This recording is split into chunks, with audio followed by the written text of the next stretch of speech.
talking. All right. Welcome to RealLibertyMedia.com. This is RLMRadio.xyz. I'm your host, Vincent Easley II, known right here as Vinny RLM Radio. And here we are, here to save the day. I'm going to do this a little different. We're going to run it and bounce it back and forth. So we got Jimmy in, and I was going to start out with the segment. Well, first of all, today's broadcast is feedback episode +2. Is War on the Home Front, Force, Multipliers. But the topic today with Jimmy again and with Jose is on 9/11. Now, I presented some questions over in Jimmy's group, and we're just trying to sort through this. So it's not a debate. I'm really not a debater. The rules, I think, for debate are set up to cause grading and confrontation and not for settlement. And that's what we're looking for is peace and understanding. So understanding does come from, or peace does come from understanding in the sense that where we do come along. And as I interrupt, I don't know how long Jimmy can stay with us today, but as we roll along, I'm going to kind of break it down, and we'll take a pause in our conversation, and I'll come back in with the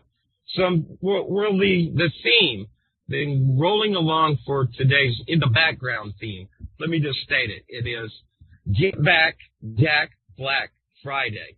So we was listening to some Tenacious D, and we all do have a bit of a tenacity, I guess, right?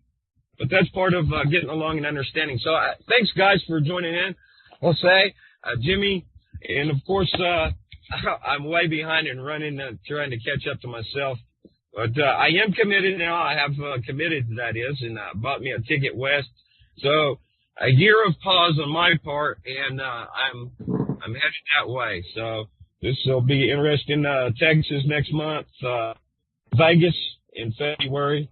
We'll get out there and cover what's going on outside, at least, the Bundy trial, and talking to folks and getting reacquainted with some people, because there's a lot of people that I met in 2014 and other people that I've met since, just in the knowing of other folks.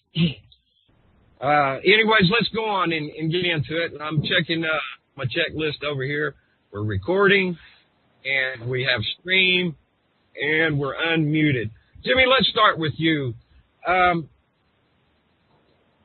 you introduce yourself? Tell us about your group, and I'm going to go over to the group over there and pull up the post that I made over there, and then we'll talk about maybe if we can set a little bit of parameter for today's conversation. So let me hand you the mic for a moment, all righty? Okay, sure. I looked at 9/11 since maybe 2005 when I got a suggestion by a guy in Florida to watch one of Alex Jones' movies, Terror Storm. It was one of his most famous movies, perhaps, at least back then. He did movies back then. So I watched it, and then I got curious about some of the conspiracy theories, and I started digging in the many conspiracy theories, and I almost got on the verge of believing them. So I investigated very much, almost every facet of the conspiracy realm that I could think of. I even talked to a physics teacher about some things, not so much, but at least some. And I delved into the details, and when I did that, I found that really most of the claims couldn't be actually confirmed. It just stayed as claims, and you had to rely on the people that said it to be able to believe it. You had to watch those things that people say are squibs, and you have to believe that they are squibs. You cannot confirm it by looking at the videos or looking at the pictures or reading anything. You can't confirm anything that is being said about the squibs from the towers, those puffs of smoke there. May I interject for a moment? Well, I would like to continue. Okay, all right. No problem. I'm sorry. Go ahead. Go right ahead, Jimmy. Thanks a lot. So that's where I was getting started. I looked at all the theories, and I could see that different theories from the Truth Movement actually could not be confirmed. And then I compared with what the official story said. I looked at their claims, and I looked at their evidence, and then I found that actually what they claim they can actually, for the most part, prove. I mean, not everything can be be proven.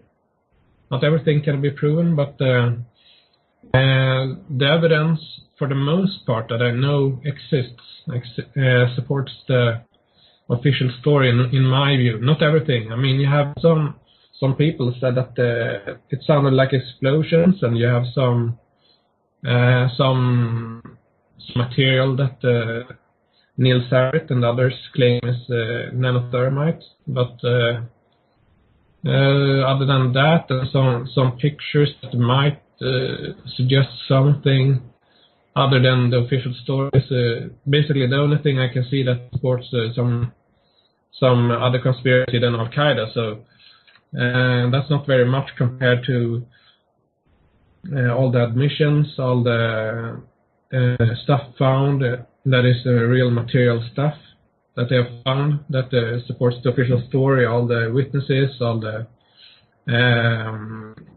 people from Al Qaeda that have said that they were part of this, and you have the confession videos and lots of other stuff that just screams that this was Al Qaeda. But then assigning maybe all the different blames to all the different people could be trickier because it can be harder to confirm exactly what Osama bin Laden did, exactly what he did. Like, did he just send money just to have open accounts that they could use, or did he send it through this safe house in Yemen, or how did he do it? I mean, it's not so simple, but that Al Qaeda did it seemed to be beyond reasonable doubt in my view. And I just want to say also that I've been on Facebook and discussing this since 2007, and in 2011 I created my own group. First I was in another group, and that have maybe now 1,700 people, and then I made my own group, and my own group took off fairly fast, and it was fun all the time, and it grew and grew, and I got to 3,500 members. On November 15th, I have that many members. But then a group of 5 truthers went in there through one of my new admins that I hadn't made him an admin, but one of my other admins had made him an admin just to help me out because she felt guilty that she didn't have enough time. And he got friends with other truthers, and they persuaded him to let them in, make them admins, and all of them destroyed my group. So I only have 300 people right now, so I would welcome more people to my group. 9/11 conspiracy theories are an inside job! ! Thanks,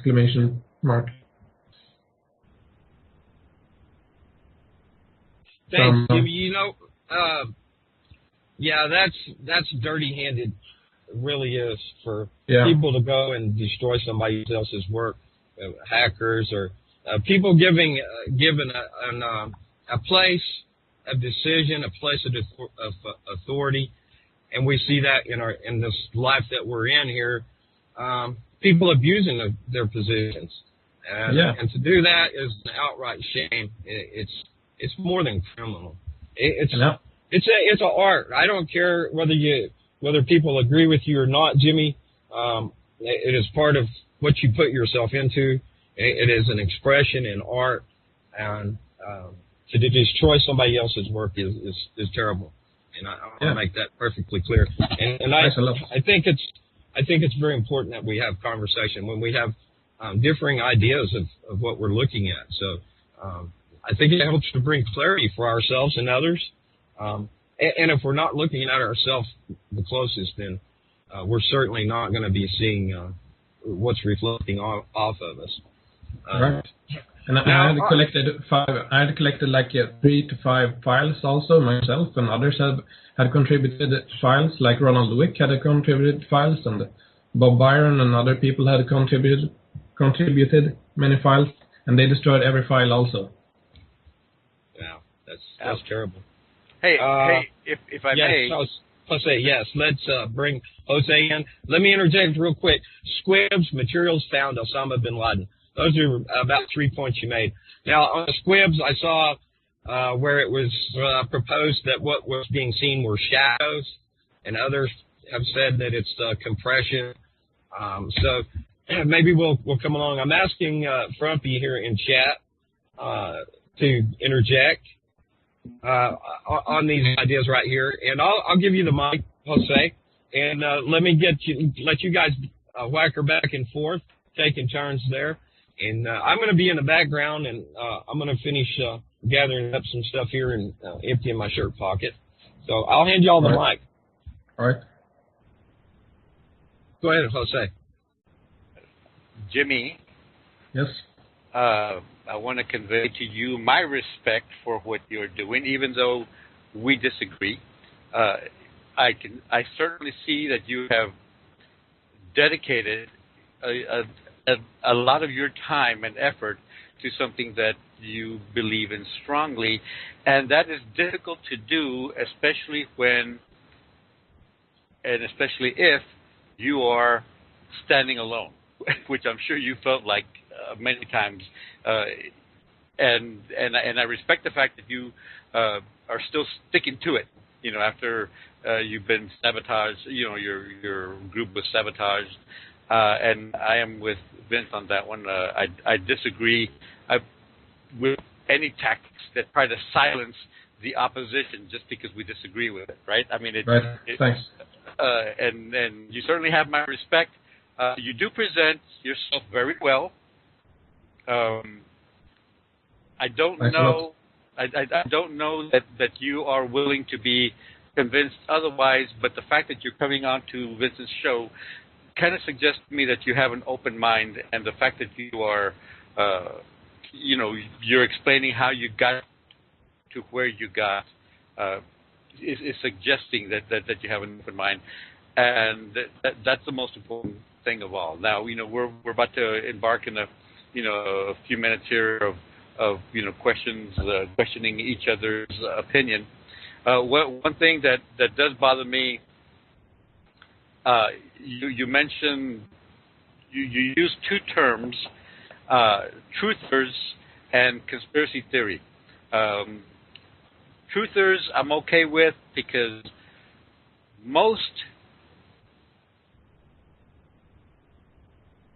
people who are seeking the truth, I consider myself a truther, and I think you are a truther as well, because we're trying to find out what exactly did happen. Right, and it's kind of hard it's kind of hard to dust off all the all the conspiracy dust because there's so many hands in it. Now, the term I have trouble with is conspiracy theory, although I used to wear it like a badge because it was the term is what is used generally to dismiss someone's opinion. And I hope you are using the term conspiracy theory only because that is kind of the catch-all phrase that is out there today. We are all at risk of being sabotaged, as you found out firsthand, of course. And we don't know what, and we don't know who's out there trying to make you look like you don't know what the hell you're talking about, or trying to make anybody who thinks that 9/11 was an inside job look like we don't know what the hell we're talking about. And the first thing that people try to go with is they try to dismiss any information that is available on the internet. Well, guess what? That's pretty much all we got these days. We can't all go to New York City and start, sweeping the curb, trying to find debris. to support our statements. And originally, many of us are, well, like Vincent mentioned, that at first he thought, yes, the planes hit the towers and brought the towers down. Wow, what are we going to do? And I said, well, that's because lots of the dominant majority in the United States of America, as in the rest of the world, are trained to believe what they're told, especially if what they're told is supported with what they see.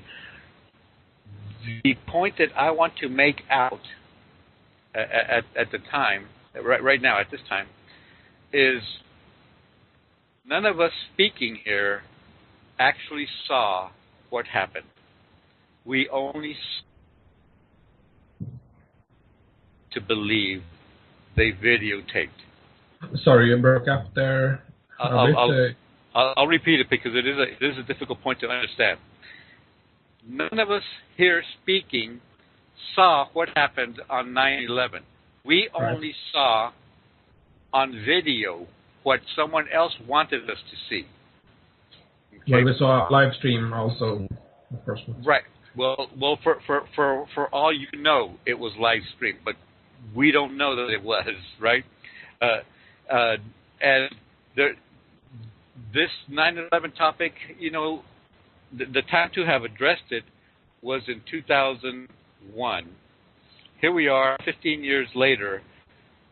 Does our argument really have any basis? Are we going to get anywhere? I mean, people by now have already decided, one way or the other. And unfortunately, human nature,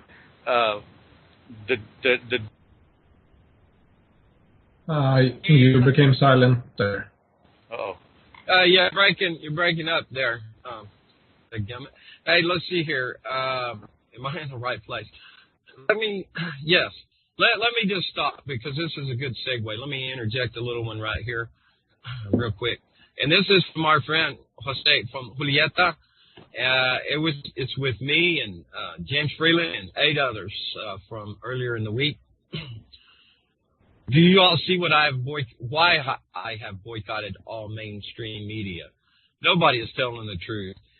And even some mediocre shows will only cover news that attracts the people. She says, my boycott will be for some time. If anyone can catch one source of mainstream media that has told the truth, tag me, she says. Tag me too. Post it on my timeline. Wait a minute. Wait, Jimmy, wait. This is a little segue. I'm a interrupt. Yeah, we'll throw it off and we'll come back. So, and post it. So, yeah, let her know, let me know. I highly doubt it. So this is what we're looking up against. We're seeing just what it's entertainment. All right. Oh, almost forgot. This is very important. This guy had a lamb fall in a vat of blue dye. City boy saw the lamb and bought it from him for $500. Now this guy's the biggest lamb dyer in Texas. That is really serious, right? But look, what are we dealing with? We're dealing with zombies. So I have this new segment to add in, one that I've been working on, and this little book that I've been writing in my head. So I've titled the trilogy anyways, and starting to add the characters. I've been having these characters, friends, dogs, all these people get their own place in this timeline, or at least a stand-in substitution. Jose is the hero, actually, in this book series, nicknamed El Nacho. So I realize that this is why it's explaining a little bit, but nonetheless, I give myself privilege. But we do define ourselves, or we define ourselves in a sense. And from my latest listening is a Zomblog, and there's a trilogy there, 1 through 3, and Snow, spelled SNOE, 4 through 6. You'll have a hard time finding that Snow in a search on YouTube, but Zomblog will bring you up, and as you go through there, if you care to listen, you'll find that. But what we're looking at is how we've been, how the world has operated for all that we can observe through history, and this book goes through the idyllic to the war of man, taking advantage of others in whatever way we understand. No law, no rules, from base instinct. Never at the expense of others, I say. It's not that these laws are made to hastily hide behind, but that's what's happening. I mean, it's all turned on its head, and that's the conflict. This is this war here on the home front. And I've been expressing in examination from the point from the stand with the Bundys and the stand with those in Standing Rock, and I'll come towards the latter part of the broadcast, and I'll have something to share about that. So we are in a sense captured in our own sense of definition and our observations, and this is where it is that we would like to take a look at other viewpoints and be able to have an examination of that, and then question ourselves. So I believe Jimmy is ready for the mic, and I'll interrupt here in a little bit. Oh, I forgot. We're 1 minute late. It's the 420 report from the Buzz Beaver. Smoke 'em if you got 'em. Remember, lawful is what's right. Legal is that what I'm just talking about, these hastily, or these laws that can be hid behind. Look, illegal makes the criminal, and legal makes the criminal. That is criminal is those that are stealing from us and beating us down. And when you have fear for growing a plant and smoking it, and there's something wrong. So that is part of the war on the home front and the 420 report from the Buzz Beaver. And now back to you, Jimmy. Okay. Well, I was going to say that that woman and you could actually fairly well, I believe, trust these companies that I will tell you about, that I will list. So I would recommend BBC, I would recommend PBS, because they are very, very good at what they do. And they are, as far as I can see, the most unbiased that I can think of. I mean, almost anywhere that I can even imagine. I can't imagine any news organization that is less biased than they are. Maybe you can think that, the BBC is biased in some way. Many say that, but I think BBC and PBS are some of the best that are out there. For example, you have a documentary that is some years old that is called John O'Neill, The Man Who Knew, for example. That's a very good documentary about John O'Neill, who died in the Twin Towers on his first day on the job. He expected an attack from Al-Qaeda on the towers, but he still took to work there. And I think it was his first day on the job that he died in those towers from the attack. And you also have, of course, if you want to watch a documentary series about 9/11, I would recommend a huge series on National Geographic. I think it's called Inside 9/11, and it was in 4 parts. So one was called The Hamburg Cell. It dealt with those Al-Qaeda members when they lived in Hamburg, Germany. They lived with Ramzi bin al-Shibh, who couldn't get to the U.S. He couldn't get a visa. So he stayed in Germany and helped the hijackers instead. He sent them money. You could see the money transfers. And you can hear him talk actually in an Al Jazeera documentary that he recorded with a reporter after the attacks. After the attacks, when he lived in Pakistan or something, together with Khalid Sheikh Mohammed. Those two were some of the lead figures behind 9/11. Khalid Sheikh Mohammed is the supposed mastermind behind this, and Khalid Sheikh Mohammed, or Ramzi bin al-Shibh, was the man who sent the hijackers money, and he helped out a lot from where he could in Germany. And he also conveyed messages from Osama bin Laden to Muhammad Atta. So he went to Spain, and he said that And Osama bin Laden had wanted to attack some place, but Mohammed Atta interjected and said that no, that's not possible. And also Osama bin Laden had told Ramzi bin al-Shibh to convey to Atta that he wanted the attacks to go forward even in July. So in July you had a big scare there in the U.S. because you got a chatter from Al-Qaeda actually that they were going to attack in July because that was the original date for the attacks. So they even found out that some higher ups in Al-Qaeda, they had fled in July because they were expecting an attack to take place. But Mohammed Atta said that they weren't ready. They weren't ready to attack yet. So they postponed the attacks because Mohammed Atta said that they weren't ready. But Osama bin Laden had wanted them to attack so that this plan wouldn't be revealed. So they postponed it, and then they got this new date here in September, and that was conveyed in code to Ramzi bin al-Shibh, I think it was also, and he was told it in the form of a riddle. That was something like one lollipop and two slashes, or one cake on a stick and two slashes, or something like that. So it was supposed to mean 9/11 in like visually. So you have all of this information. You have so much information actually that it's fairly unbelievable. There's a lot of information out there, that's for certain, and that's kind of cute. Take you to the candy shop, 2 licks of the lollipop, huh? Yeah, but how many truthers are talking about all of this stuff? Well, yeah, I think a lot of people perhaps exclude certain information in their presentation. And I think it's important to be able to hear what you're saying and see these people, but also realize that there are many players. Okay, so these names, what are they? They're names.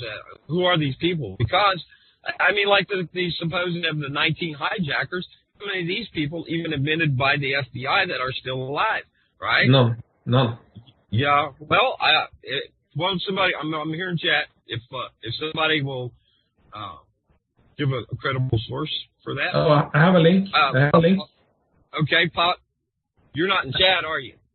No, I'm not in chat, but I have a link in my file in my group that they destroyed. But I still had a copy of a link, so I have the inbox the me. Drop it to me in inbox on Facebook right there, and I'll copy okay. and bring. Just let me tell you what it consists of. Okay, and then let's we'll want to hand the mic over to Jose and let him. Sure. You have interject. So go ahead real quick, Jimmy, and give us a short of that. I'll grab it and we'll hand the mic over. It addresses the claim you made that the hijackers are still alive. So in 2002, Saudi Arabia came out and said that they had investigated all of these names that were supposedly found to be alive, they claimed. But Saudi Arabia had actually confirmed that all of these 15 of their countrymen had died on those planes as hijackers. They confirmed it in 2002, and I have a link about that in my big file, where I have all the evidence against the conspiracy theories. Right. So okay. Well, that was a long time ago. Okay. Do you have it handy? If you can grab it and drop it to me, I'll bring it on over so everybody can look at that. Perhaps. Let's say. So we talk about these players. I mean, what is Al Qaeda and what is ISIS and all these names? I mean, well, Sheikh Musar or whatever, any name you want to give. I mean, what does it really mean? Them way over there. And what is the sources, I mean, for this information? So we can certainly see convolution in any information we have, no matter what it is. Pros or cons to our views. Well, I started breaking up. Am I clear? Can you? Yeah, I'm hearing you good here. Okay, that was kind of the point I was trying to make, that we make right. Well, dadgum, now you broke up. Start again, let's say. Okay, I said we formulate our opinions based on the information that is provided to us, as opposed to information that we experience ourselves. Okay, and this is why I say that, you know, the dominant majority in the United States of America is the most brainwashed people in the history of the world, because they believe what they're told. And there's too many questions with the 9/11 catastrophe, too many unanswered questions for us to really formulate a good opinion one way or the other. And of course, those who are providing us the information are counting on that. For example, Jimmy just, you know, brought up or you brought up, somebody brought up, you know, the hijackers. Okay, there is a very strong argument against the idea or the suggestion that any planes were even involved in the 9/11 catastrophe. Okay, but as long as we keep talking about hijackers, we are giving value to the suggestion that planes crashed into the Twin Towers and into the Pentagon, so on and so forth. But there are intelligent people out there saying, hey, there was no planes involved. And to this day, I have yet to see any information about planes from an eyewitness that saw planes hit the tower or hit the Pentagon or crash into that field in the middle of nowhere. I have yet to hear a testimony from an eyewitness other than video. And what do we know about video? It can be manipulated. We saw video on television. We were told it was live, but do we know for sure that it was live? There was too many things happened on 9/11 live to question the fact that what we saw was true. There was a reporter in England, I believe it was, speaking about how the Building 7 had gone down inexplicably, and she's talking. I'm standing here, live, blah blah blah, and behind her you could see that Building 7 was still standing up. She's already reporting that the building had gone down, but the building was visibly still up. Now, these are things that cause level-headed people to question. But in the keep your opinions to yourself there, like I said, the nature of humans is to take the information we saw first and accept it for what is true. And then, okay. Yeah? May I interject? Yes, go ahead. Okay, thank you. Because one of my Facebook friends, she lives in Texas, actually, now. She experienced the second plane crashing into the second tower. And I added, after my group was destroyed, I added a man who was in another tower, and he could, and he's a truther actually, but he could smell the jet fuel from the other building. You have many people that experienced it actually, and you have, of course, you have Betty Young speaking right from the plane until it crashed to people on the ground. So you for sure have all the terrible sorts of evidence you can find of the planes actually hitting the towers. I mean, there's no question. There's plenty of questions, because as I mentioned the last time that we spoke, in the United States, whenever there is a plane crash, there is an intricate effort to put the plane, to reassemble those planes so that we can figure out exactly what happened. Regardless of what the cause of the accident was, regardless of what the cause of the crash was, those planes are always reassembled, except planes on 9/11. That question should bring enough shadow of doubt for anyone to even for anyone to be suspicious that there were no planes, because the only planes that were visible, the only planes that were seen. Now you mentioned you have a lady from Texas and another man that says he smelled jet fuel, the jet fuel thing is questionable, I'll honor that the lady said it, but I'd have to speak to her myself. And then again, it's still going to be her word against the logic. And there's too many questions, too many unanswered questions, or better yet, too many unanswerable questions. But I don't want to spend a lot of time, with the no plane theory, because, personally, I know that too many people think they saw a plane. Some people actually think they saw the first plane crash into the first building, when in fact we don't even have video of that. Okay, but video is no longer evidence, no longer good proof, and there is no such thing as proof, by the way, because we can demonstrate a point, and then that point will be overridden by evidence that comes up later. And I was mentioning to, and I know I'm off topic now, but I mentioned to Vincent earlier, I thanked him for giving me for hooking me up with the link to the Forrest Gump book, audio book, and I mentioned to him how I was so impressed when the movie Forrest Gump came out. I know people think it was a great movie. Yes, I thought it was a great story, but I was really impressed with the graphics, with the special effects, because in the movie Forrest Gump, Lieutenant Dan had no legs.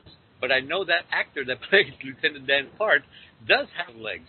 And I was like, how in the hell did they make a movie where this guy's legs are gone? I mean, we saw the stumps. Video is too easily manipulated. And people... Ding, ding, ding, ding, ding, ding, ding. We have a winner. You said Easley. I should have written that on the wall here to avoid these things. And every time I say Easley, you think you're invincible. That's right. So listen, it's time for the next interruption. Come and listen to the story of a man named Dead. I recently unearthed an unholy secret. The dreaded zombie apocalypse has already begun. But it's not what you'd expect from watching Night of the Day or The Dawn or whatever, the Son of the Living Dead. Rather, it seems that silent, shifty zombies are surreptitiously invading the hollowed halls of Facebook. Like everything in the past, sowing the destruction of all that is right and good in this world. They're like stink bugs. They're omnipotent, omnipresent. They're everywhere. They can slip into your house through the tiny cracks that fill up your light fixtures, carry the stench, the horror of corruption and death. That's right. Killed or captured, or scattered to the wind. It's the road to irony, isn't it? But security is king. And all hail the white elephant. And that's the power of the panda. That segment is Kung Fu gonna get you, Jiu-Jitsu. Wait, did you have a permit? Yes, believe it or not, Kung Fu was outlawed, at least in the series with background topic for the Jack Black part of Get Back Jack Black Friday today. And there's some further adventures coming from the adventures of Pathfinder and Master Zombie Killers. It's the Chronicles of the Cricket Crusade. So we're off to stomp some crickets. Crickets, thanks Al Anthony. So having a little fun, and this theme of zombies, it does carry on, and a lot of people like to think that they're alive. But what are we really living?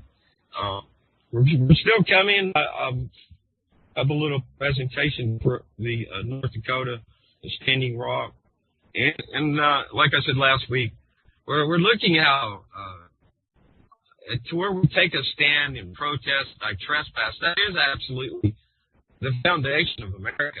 So there's a lot of convolution, and there's a lot of wrongdoing, perhaps in action, and probably a lot better way. But the fact that people decide to take a stand when government comes with death and destruction, with that intimidation and dread, and the things that they've done to these people up there is beyond criminal. And we see cover-up. On a bigger scale and smaller, we still see protection of the system, how they protect themselves. These guys come out there, and I mean, you've seen pictures. These folks in the river, and they're macing them. You know, we've got to address and do it in a more better fashion. How things are happening in this world, and the topics that's been brought forth. There's many issues that sometimes can be nothing more than rabbit trails and get off chasing offside issues. But if we'll focus and come to the point there, and get rid of some of the wash, right?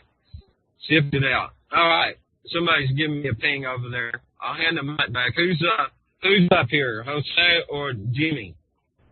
I think it's me, right? Okay, go ahead. Thanks, Graham. Okay.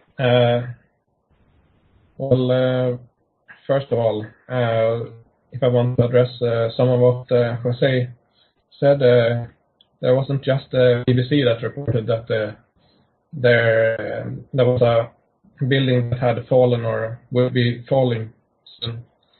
It was also CNN, and it was 1010 Winds, the radio channel, also, and maybe even our Swedish TV. So this was something that they expected, obviously, for whatever reason. But the firefighters or the fire department said that they had seen the building leaning, and they had heard sounds from it, so they expected it to come down.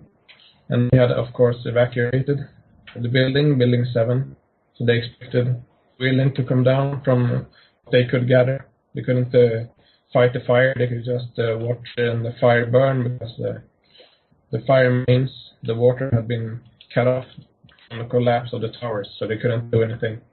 And if you want to talk about evidence of planes, you have, of course, not just people saying they saw it or video of it. That's something that someone says who wasn't there and who wants to sort of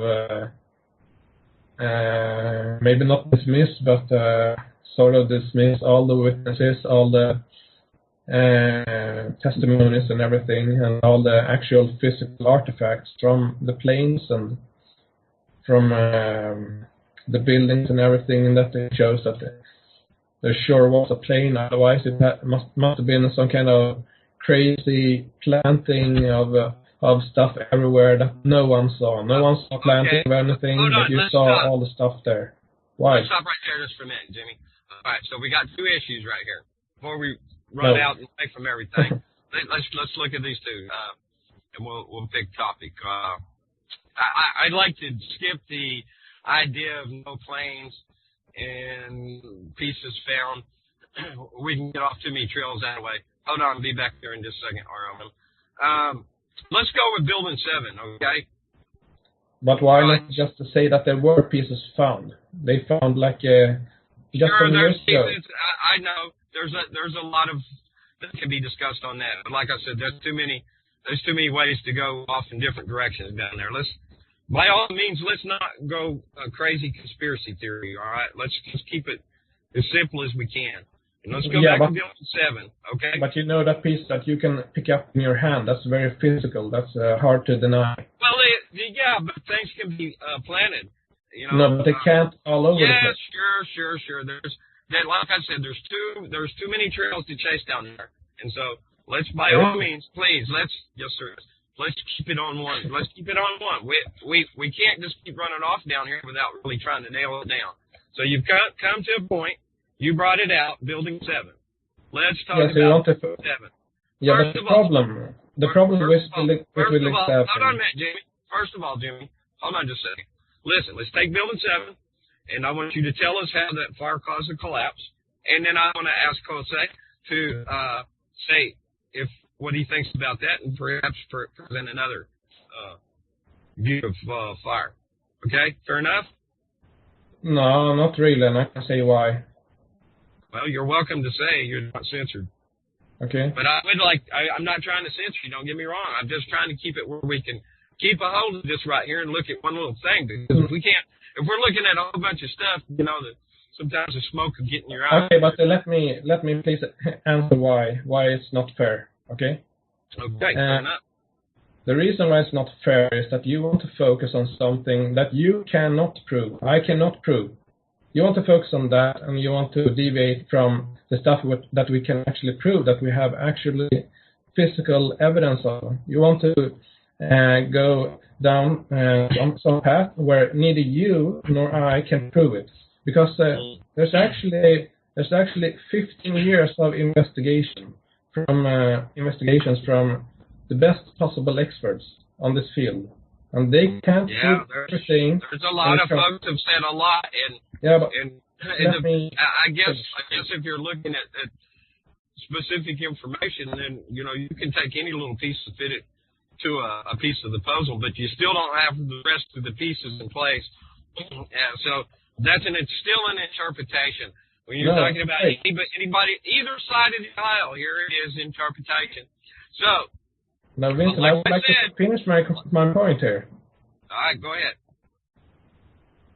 Yeah, so, 15 years of the best experts on this field cannot prove everything. They cannot answer every question when it comes to WTC7, and you want to focus on that one. When it comes to plane parts, you have so many physical things there, and you have actually no witness seeing anyone planting anything. So, it's like two different worlds. There's not many rabbit holes to go down. Jimmy, when it comes to... can you repeat what you just said? Because I lost you for like 10 seconds there. Okay, sure. There were many physical things found from the planes and also from the people on the planes. There in New York City, in Pennsylvania, and in Washington.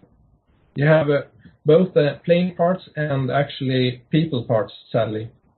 So, it's beyond a reasonable doubt to think that there were no planes there. We're really burning. Look, this is like that burning building. So we don't want it all to collapse on little pieces of evidence that in place and by themselves they can't tell the whole story. I've got completely derailed over here, the phone ringing. But let's try to keep it in, because you really can't prove anything by these supposed experts. Thank you, Grimner. Listen, Cheryl, drop me that link back over. I think you just did. There it is. Jimmy, this is one of the chatters, and I'm going to grab it. I'm going to drop it to your group. So that's on Building 7 from her blog post, and it's spiritualradiance.blogspot.com. Building 7.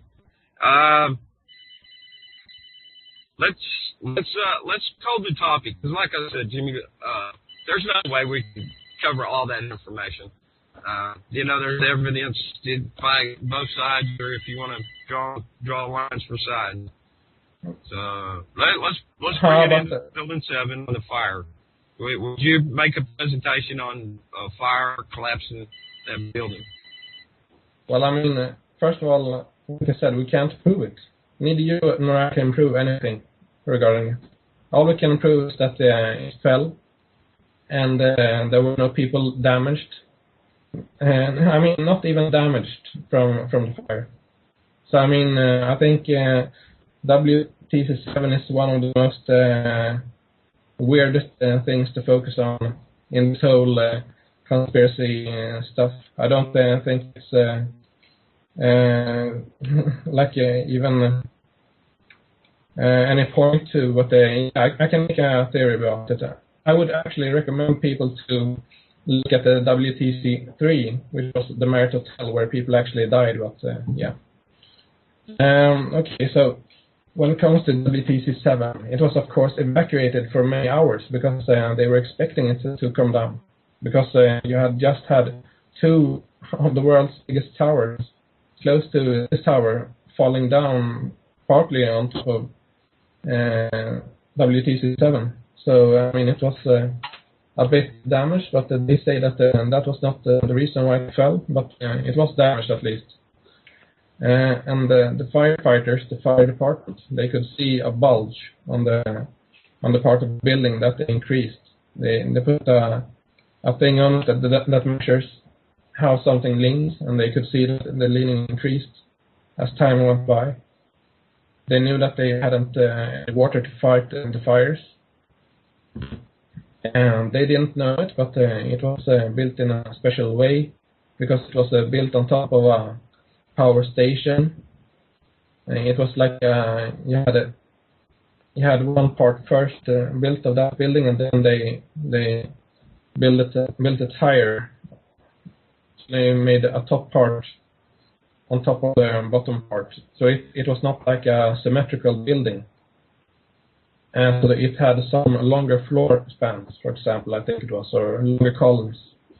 And there was one column 79, that was right below the east penthouse. And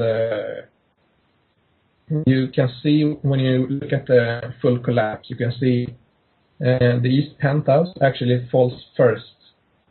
Then you can see basically no movement in the building for some seconds, and then the whole thing comes down. So they have given a theory about what happened there, why that was the case, and they say that floors that were like between, I'm not sure the exact numbers of floors, but I think it was fires on floors 8 to maybe 13 or something like that were on fire. They had major fires, and you can see that also in videos. And they think that those fires caused one of the floors there to collapse, and that made all the floors beneath it collapse. And because of that, it also made the floors above it collapse. They were attached to column 79. And when all of those floors on one side of that, the column had collapsed, it was unsupported on one side, and it couldn't handle that it wasn't supported on one side, so it crumbled under the pressure because it became unbalanced. So then it collapsed, and when it had collapsed, the thing just cascaded from there. That's the theory. All right, you're starting to clip. You're starting to clip here, Jimmy. All right. So, that in a nutshell. Jose, where are you at? Are you here? I'm here. Can you hear? Okay. Are you dressed? You know you're on the radio, right? Oh. Well, were we supposed to dress? Oh, you didn't get the memo. Hey, let me read the little jaunt right here, and then let me hand you the mic, and so I'll give you a second to prepare. And this is taking the easy way, the low-hanging fruit. The overall quality, as perceived, may be inconsequential for the easy to in a particular situation. The fruit may be bigger and sweeter and more plentiful up higher, but not necessarily always. The low-hanging is more easily, oh, there it went. Ding, ding, ding. Thank you. Reached by a person who is looking to grab some, compared to the fruit that is higher up there on the tree, making it a little harder to obtain. It's true, the hard road is the one less traveled, but do we need always choose the hardest path? The smart way is the best way, and this is where a map comes in handy. Compass points and markers keeps the course to get back and track the way. Get back was one of the ding-ding words for get back, Jack, Black Friday. Hey, you know what? This thing's trying to be stubborn. There it is. Where was I? I think it was somewhere about Jack Black. There it is. Knowing where we are, we have to know where we came from. Which came first, the chicken or the egg? The struggle in life or the struggle that comes with life? We fight our way into this world, and it seems all through it as well. It's best to choose the right moves. The gain in pain is lessened when the strain is lessened. People that complain the most never seem to want to do anything. hold on just a minute, Danny. You all right? Everything cool?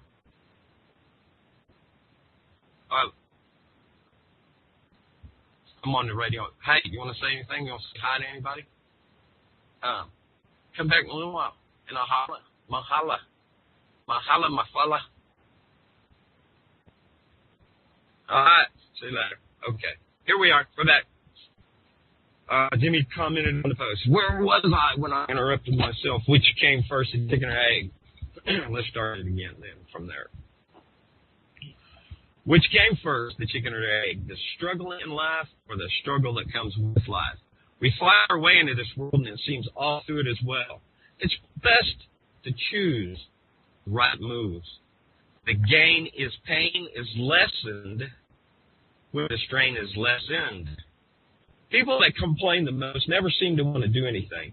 They want to keep things the same for themselves while someone else does the work. The easy way, the hard way, and the smart way. Things change over time. Everything does. It may mean having to work harder and learn a few things along the way. The hard way may lead to the smart way, even in trial and error. Ask questions before making choices. Don't take the easy way out, but don't make things harder than they need to be. And always remember, never be afraid, not of heights or anything else. And enjoy the sweet things that come along in life. So what matters, right? That's the theme. What matters worldwide, and we're all in it together.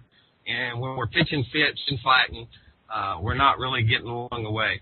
Now, here's for Salient Green over to YouTube. Thank you. Yeah, I beat up Vinny, he says. Right on. These are other lessons in life and examples of life. So, yeah, I got bested last week. And, it's not, I'm telling this now not as to, be some boaster, but when people come against you or any issue, when you have the right to stand in place when you're right. And some ideas of anarchy is that anything goes, and there is no the rules of life or in the particular idea and just stringing along through this series feedback on war. But it is confrontation. So we're trying to lessen the grading as we continue this discussion here. But yeah, boom. Hey, but you know what? The lessons learned is I stand. And so where he forgot that, he was reminded. And for those that know about it now, they have a little lesson as well. So we have the right to stand our ground, and that's where we have to be. Make sure we're doing it in the right way. This is a person that thinks that they are king. You got to realize that the next life is also king, and we'll come back to that in this idea of what is life together. So we've got another hour. I've got some more segments to come in, and now I want to come back and give it to you, Jose. I like to say that half the time, Vincent, I have no idea what you're talking about. And I suspect that the other half the time you have no idea what you're talking about. But it's entertaining anyway, right? Just kidding. I know you're gone and that was it. Dang it, you're clipping. Okay. Yeah. But you know what? Who really knows what they're talking about? Everybody likes to act like they're an expert. That really and truly, nobody is nothing more than an opinionate. Right? This is true. I hate that I'm clipping. I think I need to get myself a new headphone. I'll take donations. I do want to address one thing that Jimmy mentioned on Building 7. And in all fairness to him, he did enter the topic begrudgingly saying, what's the point? I can't prove it. You can't prove it. That's the whole idea behind 9/11. There is no proof. I said that. There's no proof because the evidence has been destroyed.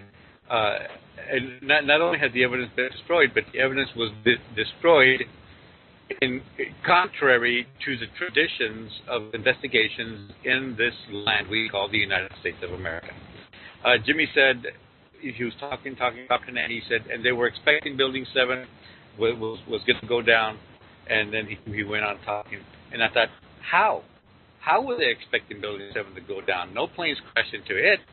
I mean, we don't want to, I brought up the topic of no planes because it is a viable topic. But even I said, let's not talk about that because it is too controversial, even among truthers, right?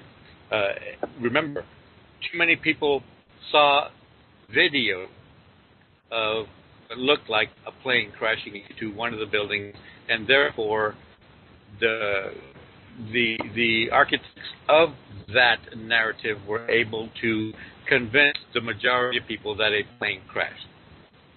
I was not one of those people that were convinced. I was one of the people that said, "Oh my God, they did a building collapse on the Twin Towers, and then later on, oh my God, they did the same thing to Building 7."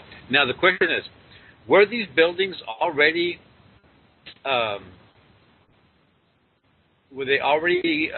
built with the capability to implode them for the sake of safety? Because remember, last time we spoke, I said, thank goodness that whoever did this, whoever instigated the 9/11 catastrophe, was gracious enough to collapse the buildings into their own footprint as opposed to letting them fall over and do way more damage in New York City. And somebody else that was talking with us says, yes, I agree. Thank goodness that they did that. Okay, now Building 7. You say they were expecting it to collapse. So why? Why were they expecting it to collapse? Why were we expecting any buildings to collapse? I was in college at the time. One of my professors said, people are asking how the buildings collapse. Well, a plane crashed into them, hello, but history has demonstrated repeatedly that planes often collide with buildings and the buildings remain standing. But we're not talking about that. We're talking about Building 7, because Building 7 collapsed without a plane landing on it. And Jimmy, I'm sorry, if you expect me or the world to believe that, fires from the 8th floor caused the entire building to collapse, you have a hard job ahead of you.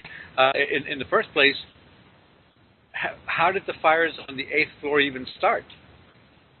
Because it would stand to reason that if the Twin Tower catastrophe were responsible for Building 7 to catch on fire, you would think, or logic would dictate, that flames would have started at the top of the building as opposed to on the 8th floor. And then, of course, we raised the issue of the fact that Building 7 was one of the headquarters of the IRS, in which records of investigation were being held of a lot of very important people who owed taxes, and all of a sudden, all those records are gone. Right? There's a lot of different agencies and businesses and so forth in there. A lot of that. Jimmy, I'm sorry I can't keep up with the posting and go looking at all that stuff and brings to bear. There is a lot of good stuff right now. The chatters here at rlmradio.xyz, reallibertymedia.com. Come on over and join in the chat. And if you're listening to this a little later on, come on back next time.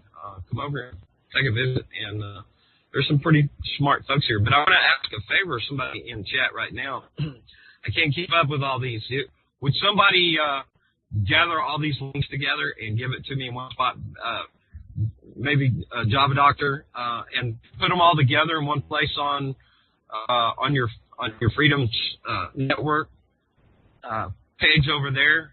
And I know you can only post so many, and just maybe put them in comments. If you would, I'd put you on the spot. I don't, or Grimner, maybe Grimner, if you would, or somebody. So Jimmy, listen, we'll come back around and we'll talk then. I'm not trying to censor you in any way, but like I said, we have to concentrate on one thing at a time. We'll come back and you can talk about what evidence, and then I'll try to keep up with chat here. and give perhaps some response to that, and Jose as well. Jose, go ahead and finish this right here, and we'll rotate it around a little bit now, okay? Right. And, of course, the biggest question mark of Building 7, because we're talking specifically Building 7, was the mayor's interview where he said, yeah, we decided to pull it. I went ahead and gave the order to pull it. What does that mean? Were these buildings already built with the capacity to implode them in case of something like this were to happen? Are all buildings in New York City? You sure you may, but let me finish my train of thought because I'll forget. Are all buildings in New York City built with the capability to implode them, or is it just these buildings? We've heard nothing about that. Go ahead, Jimmy. Okay, thanks.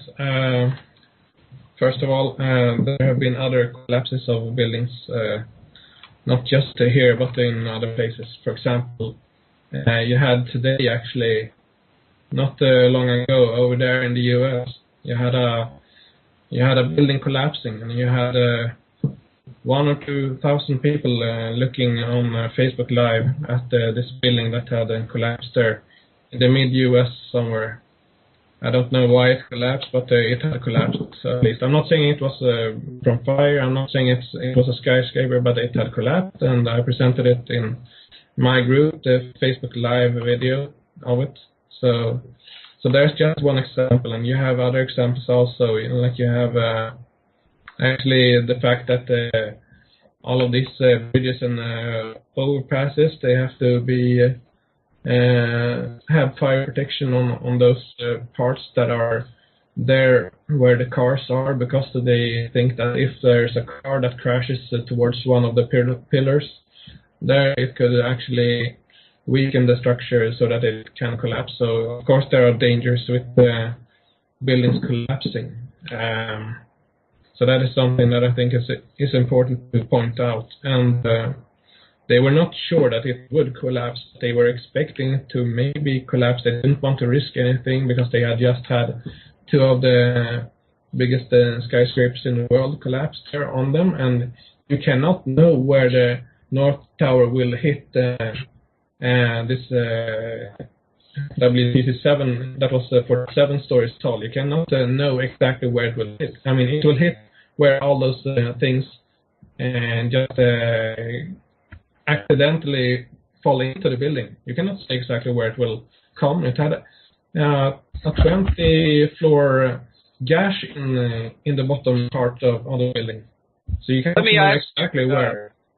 Let me ask you, Judy, on the so on Building 7, you say that they were expecting it to crash because 2 buildings previously that day had done so.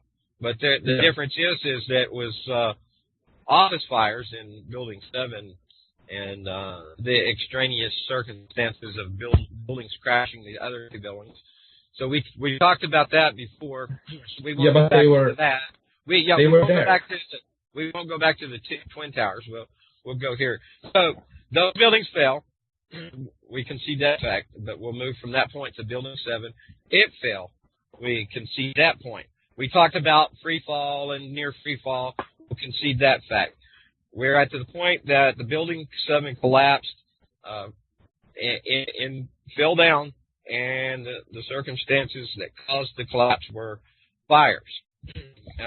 But that was it happened even later in that evening at 5-something o'clock. That really it was a pretty rapid collapse, and we don't find examples of steel buildings like that collapsing elsewhere. We did talk some about that. So that's why. Huh? You asked why. Can I answer why? Yes. That's I guess in a long roundabout way what I'm trying to ask you why it did, and then I'd like to give Jose the chance for response on that. So I'll mute and give you back the mic. Take about 5 minutes or so, try to surmise it, and then we'll move along. Okay. Okay. Thanks. So you asked why did they expect it to collapse? Well, they were there. They were not where we are. They were not in their homes. They were standing there by the building. They were watching the building. They were hearing the building. They knew what had happened around the building. They knew that the fire mains were out. They couldn't get any water there to fight the fires. They could see the fires. They could film the fires. They filmed the fires. And the fire department did. So they have this on record. You can watch it you can watch some of the footage in the third tower by BBC. The third tower by BBC. It's a very good documentary that deals with the conspiracy theories and goes specifically on WTC7. And so they go both for and against. And the Ronald Wickes even in that documentary. The reason why they expected it to collapse was that, first of all, like I said, that the fire mains were out, but also that they could hear noises from the buildings. The building that made them suspect that it was not stable. They could hear like cracks and other sounds from the building. They could hear it creaking. So they thought that there was no like stability in the building, because they could see also that it was leaning. You cannot see it from the video maybe, because when you see a video right now, you see maybe a crappy YouTube video, and you can see that it's grainy, and you can see it from a distance, and you cannot see it the way they saw it. They could see it right away, and they could see the building leaning. That was the fire department people that said this. And actually, the firefighters, they didn't want to pull out first, and that was what he meant. That was what Silverstein was talking about. He said that what he meant was not to pull the building. He meant, when he said that he meant to pull the firefighters out. And it wasn't his decision to pull the firefighters anyway, or to pull the building. It was the fire chiefs that made the decision to pull the firefighters out of there. So it wasn't up to him. And the chief there, chief in the fire department, he couldn't. Real quick, Jimmy. Sorry, he couldn't remember the call. Real quick, Jimmy. I would have contention with that he meant it to pull the firefighters out, but it does exist in the realm of possibility that is what he meant. So I have to, give you that concession in definition. So. Thanks. So, those are some important points there. I mean, I don't think you can say that everybody knew everything, but I mean, in that state right after the Twin Towers had fallen, I don't think they wanted to take chances when over 200 firefighters had just been killed in the Twin Towers. I mean, they didn't want to risk any more lives, so they just decided to take the people out of there, because there was nothing to save in the building. Really, I mean, they could see that it was unstable, and they knew that they had Twin Towers falling just before this, and they knew that there were no people inside the buildings. I mean, what were they supposed to do in there? And how the hell do you rig a building in 7 hours tops? You don't. You can't. And how does it not make any sound? It makes no sound. Some say it was very loud, but many say it was also very quiet, and you cannot hear any sound if you watch the videos of WTC7. So Jose can answer if he wants. Thanks. Okay. Let me do a quick segue to it here, as I gather some of the scattered. Anyone can do anything to you, right? The same thing as you can't stop what's already happened, but you can change what's next. And do you practice that in the mirror? Make believe, bullshit or baloney tastes good when you're hungry. Tempus fugis. Like it was yesterday, dreams are shattered. You're not the only after life is gone. What does it matter? Well, you say hello, I say goodbye. Travel plans scattered. Things happen in life, and sometimes you want to try to prevent things from happening again that weren't so good that happened, right? And you can't do it without an understanding, and that's what we're doing. We're trying to have an understanding. Back to you, Jose. I'm confused about Jimmy. You said, how can you rig a building up in less than 7 hours? What do you mean by that? I mean that it started. The fire started at around 10 o'clock when the north tower crashed into it and fell down at 5 o'clock. That's 10 hours or 7 hours. And there were nothing. There were no signs of any bombs before 10. As far as we know, we have not heard anything about anyone seeing any mysterious devices on the columns or walls or anything. So, I mean, if there was someone planting the bombs, I mean, the reason gives you that they must have done it while the building was on fire, no less. They must have done it so that no one could see them when the whole building was actually evacuated. So, I mean, tell me how they did that. Well, I'll dismiss that argument as ridiculous, Jimmy, with all due respect.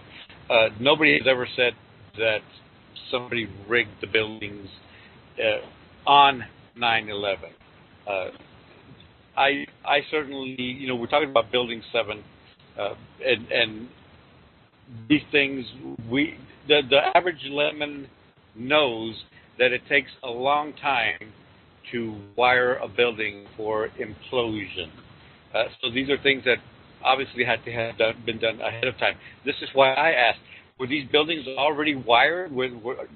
Because is it standard operating procedure, SOP in New York firefighting atmosphere to just collapse a building when they give up on being able to put out a fire? Because that's unheard of. I'm not saying it's impossible, but it's unheard of that a building would be collapsed. And you might say, and Vincent, capitulated and said, "I'll give you that they meant pull the firefighters out," but that's not what they said. They said we decided to pull it, and I will, if I have to, I'll download that video and play it right here on the air so that you can hear it. The words were, yes, so we decided to pull it, not we decided to pull them, right? Anyway, now you can have your own conspiracy theory and say what they meant was this. We can wait a minute, real quick. Pull it. He could have meant pull the operation of putting out the fire. But I don't believe that. But nonetheless, there exists that possibility. So well, that's one that can't be proven one way or another. The only way we could do it would be if Silverstein was to say, "Yeah, that's what I meant." But then can you believe him anyways, right? Well, as a matter of fact, he has explained that. He has explained it, but he never said those words that I have seen. I'll qualify that I have seen. Of course, I happen to believe that they're going to say whatever they need to say to support that they had nothing to do with it. And I'll end my triad right now with a comment that in the United States of America, as well as I believe in the rest of the world, whenever we investigate a crime, we follow the money. But that was not done here either. Right? They actually did. They actually did. Tell me what you found as far as follow the money is concerned. Okay. Wait, but before you start, before you start, because I don't have to interrupt you, we'll take it. I was a minute late last time, so we're a minute early now. It is 4:20 somewhere. Salute. Now, back to you, Jimmy. All right. Okay. Follow the money. Yes. I actually looked at the money because I looked at the evidence from the Moussaoui trial, for example. There you have a lot of the money actually as exhibits for the prosecution. So you can see them yourself. You can go to the Moussaoui trial online, and you can see the evidence for the prosecution. So you can see a lot of the money going from Ramzi bin al-Shib and others to the hijackers. And you can also see after the tickets had been bought for 9/11, the hijackers. Hold on. I would like to continue. No. I want you to stop because you're following the wrong money. Okay, No. I'm not saying follow the money that led to the catastrophe. What money happened as a result of the catastrophe? When there's a Okay, that's your point. But I want to finish my point. Okay. No, I won't let you finish your point because you should. Because I can follow the money and with the conspiracy theory tell you, yes, these guys had this money and they did this. We're not doing that. We're discussing Building 7. Hey, wait. Let me say this. I think you already lined out all these people and stuff there, Jimmy, previously. No. So you just need, well. No, I should be able to make this point. Okay, I will. Yeah, you will be able to. We'll let you do that. But like Jose said, there is a lot of ways to trace money, and where the big money is, it wasn't a trail of breadcrumbs that led to these 19 Saudi Arabian, one of the most atrocious countries in this world, right alongside Israel. Hell, and so. Yeah, go ahead, Jimmy, if you want to, then Jose. But yeah, make it quick because, I mean... Yeah, I think I should be able to make this point, okay? Long trails, right? Okay, hold on, Jimmy. No, but I should be able to make this point. It was my turn to talk now. Hold on. I'll allow you... I will allow you to finish if you answer this one question first, okay? Please. Okay, I think it's unfair. Do you believe that Al Qaeda is responsible for Building 7 going down? Because we're discussing Building 7 right now. Correct. Yeah, they are responsible in the sense that they are responsible for other stuff collapsing and being destroyed as collateral damage, like WTC-3 that you are not talking about. So you're saying no? Yes. I'm saying yes. It's a collateral damage. So let me finish my point. Now it's my time to talk. You should be right now. We'll not have hostilities. We can all talk. Let me talk now, please. Finish up your point, and then Jose will come back to. Yeah, but let me talk then, please. Yeah. So. Sure, you betcha. They after they had bought the tickets. And they actually sent money back because they didn't want to have the money over there in the U.S. So they were done with the money. So they sent money back. And you can actually follow that money too. And that is something that you don't want to talk about. But I want to talk about it because that leads to the people that are responsible and you don't want to talk about that. But that's what actually a truth seeker would talk about. Wait a minute. Hold on. No. I should be able to talk about this. Don't say hold on. I've been interrupted 2-3 times now. I have to interrupt. No, why? You cannot tell somebody what they do not want to talk about. Because I want to talk about this. We'll talk about it. Look, I mean, you can't come in and lay that down. But I've got to say that the trail you're laying out, I have no problem with it. You can. Why are you interrupting me? I will accept. Listen to me. I will accept this trail that you lay out of money from overseas to these guys over here and whoever was excluded or whatever. I concede. Yeah, you will find a trail. But is that the actual cause and effect? All that it entails that allowed 9/11 to happen, all the bypasses that would have had got by, and all the operations that were going on by military and stand downs and all that, there is so much. Vincent. Okay, we concede. Go ahead, no, wrap Vincent, it up. I want to finish this. Yes, yeah. Wrap it up real quick. Let's get it. I can. Don't interrupt me. Let me finish this. Do it. Okay. So You and Jose can discuss that part after I'm finished. Okay? Because this is important. This is what you guys don't want to talk about. You don't want to discuss about this. I don't think I've ever seen any truther, as far as I can remember, talk about this. Maybe this man and John, but I don't know. But okay, I want to finish this. But go ahead and finish your point. Yeah, so don't interrupt me. I mean, you interrupt me constantly about this. The money here, they go to specific people. For example, in United Arab Emirates, there's a man there. None of you talked about him. It also goes to other people over there in the Middle East that you can see where the money goes to. You can see the people there. And that's very, very important, because that tells you who are part of this network that the hijackers were part of. And that isn't the ones that you actually should look at. You should look at the perpetrators. You should look at the people planning this. You say that, when stuff like this happens, you always look at who gains the money. No, you don't. That's not what you do. There's a segue. That's a segue. Who gains? But I want to say why. I want to say why. All right. I want to say why. Real quick.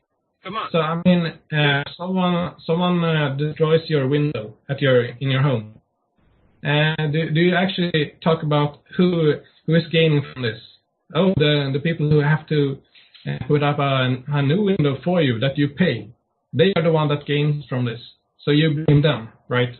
No, you don't. You know who gained? You look at the perpetrators. Who's gained? Yeah. If you want to see who the perpetrators are, see who gains. No, right? you don't. Who's making all the money? Who's making all the money? Don't. All these guys catching all this depleted uranium? Those guys that are pounding into the ground and bring out the extremists, and then they're pumped against the public here, pitted one against another. Who's gaining? Who's really gaining? The military industrial complex? Who gained? These guys over here that are getting their sand pounded? Yes, but why do you look at them? I mean, even my country gained from this, actually, because it's a bit shitty, but my country actually produces some weapons that you guys used. But I mean, why would you blame the people that gained money? Why would you blame them?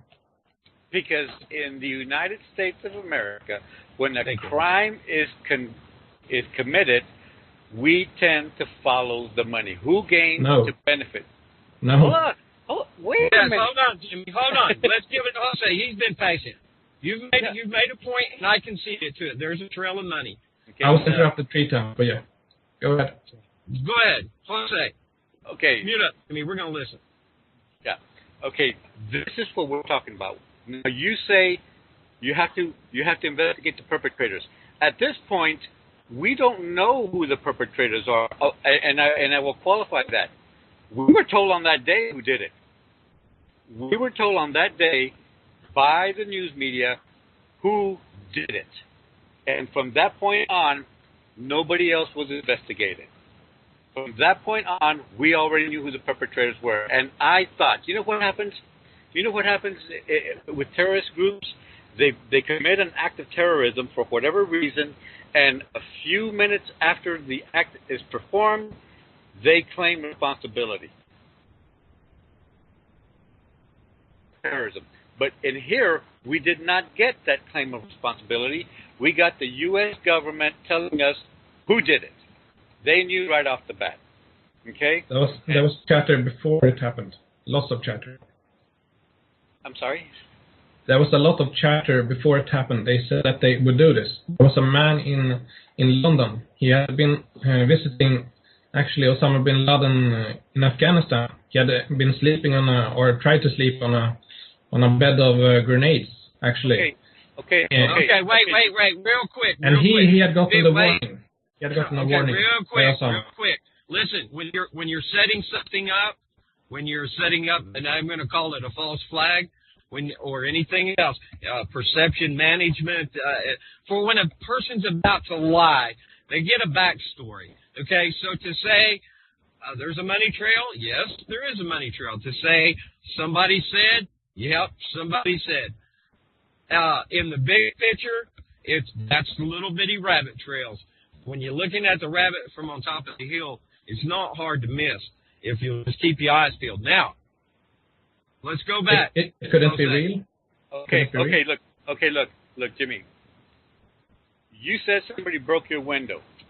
Okay? You keep interrupting me, I'm going to go break your window. Now, does that make me guilty of any future windows that are broken at your house? No. You don't break them, man. No, I know you the one that broke my window 5 years ago, and I didn't even know until now. You done told on yourself. But the biggest tool we have here to demonstrate that Al-Qaeda was responsible for the collapse of Building 7, apparently, because this is what we're arguing, is the prejudice against Middle Eastern people that exist here in the United States and more so in Europe. Okay? No. Would you consider that President Bush and his family were responsible for what happened in 9/11? I have considered it. I told you that I have looked at the claims fairly thoroughly. I've looked at all the claims that you have made from the Truth There movement, and it's not about that you want to blame people from the Middle East. That's not the reason why. Hold on, I asked you a question and you answered it. That wasn't giving you permission to throw me off my thought. Okay, you said yes. Now, would you consider that? I asked you if Al-Qaeda was responsible for the collapse of Building 7. Why would they attack Building 7? And I also want to point out the fact that Al-Qaeda seems to never even have existed until very recently, before, if at all, the 9/11 events. And what happened to them now? Where did they go? Where's Al-Qaeda? They were all so powerful. They were able to attack the strongest nation in the history of the world. And where are they? Okay. So what was the first question? Well, I asked you first if you considered that the Bush and his family, President Bush and his family, were responsible for specifically Building 7 going down. The second Al-Qaeda, okay. And the second question was, did Al-Qaeda do it? What would Al-Qaeda benefit from knocking Building 7? Right. Okay. Well, the answer is that they didn't care about Building 7. They didn't care about it at all, but they didn't care about WTC-3 either, the Marriott Hotel. That was totally destroyed. So it was collateral damage, and that happens in these kinds of events when they are so huge. And also, you asked me a second question. No, what was the last question? Because you're contradicting yourself. A while ago, you said yes, Al-Qaeda knocked out Bill 7 because it was collateral damage, and now you're saying no, they didn't do it because it was only collateral damage. By definition, collateral damage is oops. Okay. Yeah, an oops. It wasn't attacked. It wasn't attacked, like you say. Yeah, I gotta side with Jimmy on this and not split hairs on that. We'll concede. Yeah, collateral damage is a part of the attack also. So that's the other side of the hair, and I concede that too. So. Thanks. Okay. Now. What was your last question? My last question was. Heck, I already forgot my last question. I forgot. Because I'm trying to follow the money. I'm asking you, what did they have to gain by collapsing Building 7? And you're saying they didn't collapse Building 7. Yeah, they didn't care. The motivation is very clear, and actually, the motivations are what people like you should side with. All right, let me draw that line here. Okay, so on Jimmy's side, the attack would be to cause as much destruction as possible. There were targeted buildings, and the resulting devastation from that caused further damage, which is the collateral damage. On the other side of the line there would be that these acts were carried out. They were perpetrated and planned well in advance. Explosives were not set in a few hours. They were over time. There's been a lot of evidence to give credence to that. So I would like to answer after that. Well, okay, yes. So on that same side of the line, then there is these these factions which through lobby into government and the corruption of corporatocracy, we see the military-industrial complex, and we see ties. And on the same token there, you can see what's being exhibited today about whether Trump should, relinquish his empire and so forth and so on. But people, even if he does that, he's still going to have some say what's going on. I mean, it's not like he's going to have to, take it all in Federal Reserve notes and then start all over again after he's done. So, but I mean, the list of corporations are high. Halliburton, all that's right. All these DE. I mean, it's an amalgaming. Vincent. Yes. Yeah. May I answer his last question? I remember it now. Go ahead. Okay. So his last question was actually, where's Al-Qaeda now? Was his question. Okay. Well, the thing was that Al-Qaeda actually became many subgroups, while the main Al-Qaeda still remained. But yes, I agree. It metastasized, or whatever you call it. I mean, like a cancer, it spread. So you actually have Al-Qaeda in the Arabian Peninsula. It's one of the biggest Al-Qaeda groups. You have Al-Qaeda in the Maghreb. I think that is the one that is in Algeria and Morocco and that part of the world. You have Algeria in, I believe they have one in like in Malaysia and Indonesia and those countries.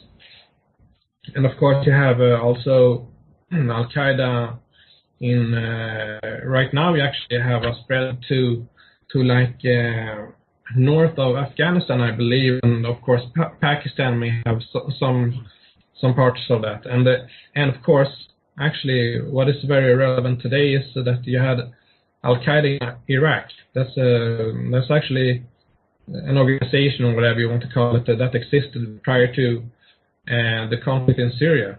Al-Qaeda in Iraq, so it's AQII. So you had that in Iraq, and they spread then from Iraq into Syria, where they became al-Nusra.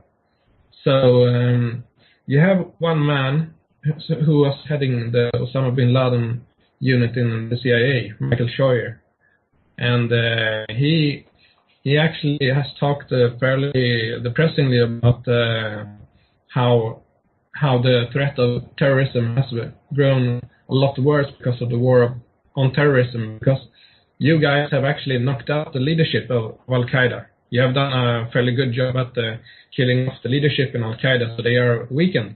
They can't do these big operations right now. But the point there was that instead of being one organization that was collected into Afghanistan mainly, it has metastasized, or whatever you call it, into many different factions. So now it's spread out, and new recruits have been coming in, so it's become a much larger problem.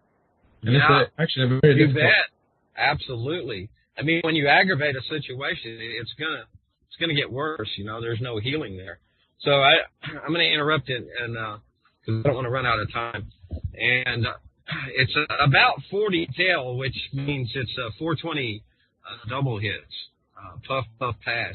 That's a couple of minutes early. And so I'll segue here with this. This war is all over the world, and a lot of lip service is being given to it. All types of countermeasures, right? But on the war here on the home front, do you really want to tick off the natives and think that we are all not on the reservation as to be making a very big mistake? Even you over there in Sweden as well. So what are we looking at here on the home front where we occupy our place? We've got grants and commerce and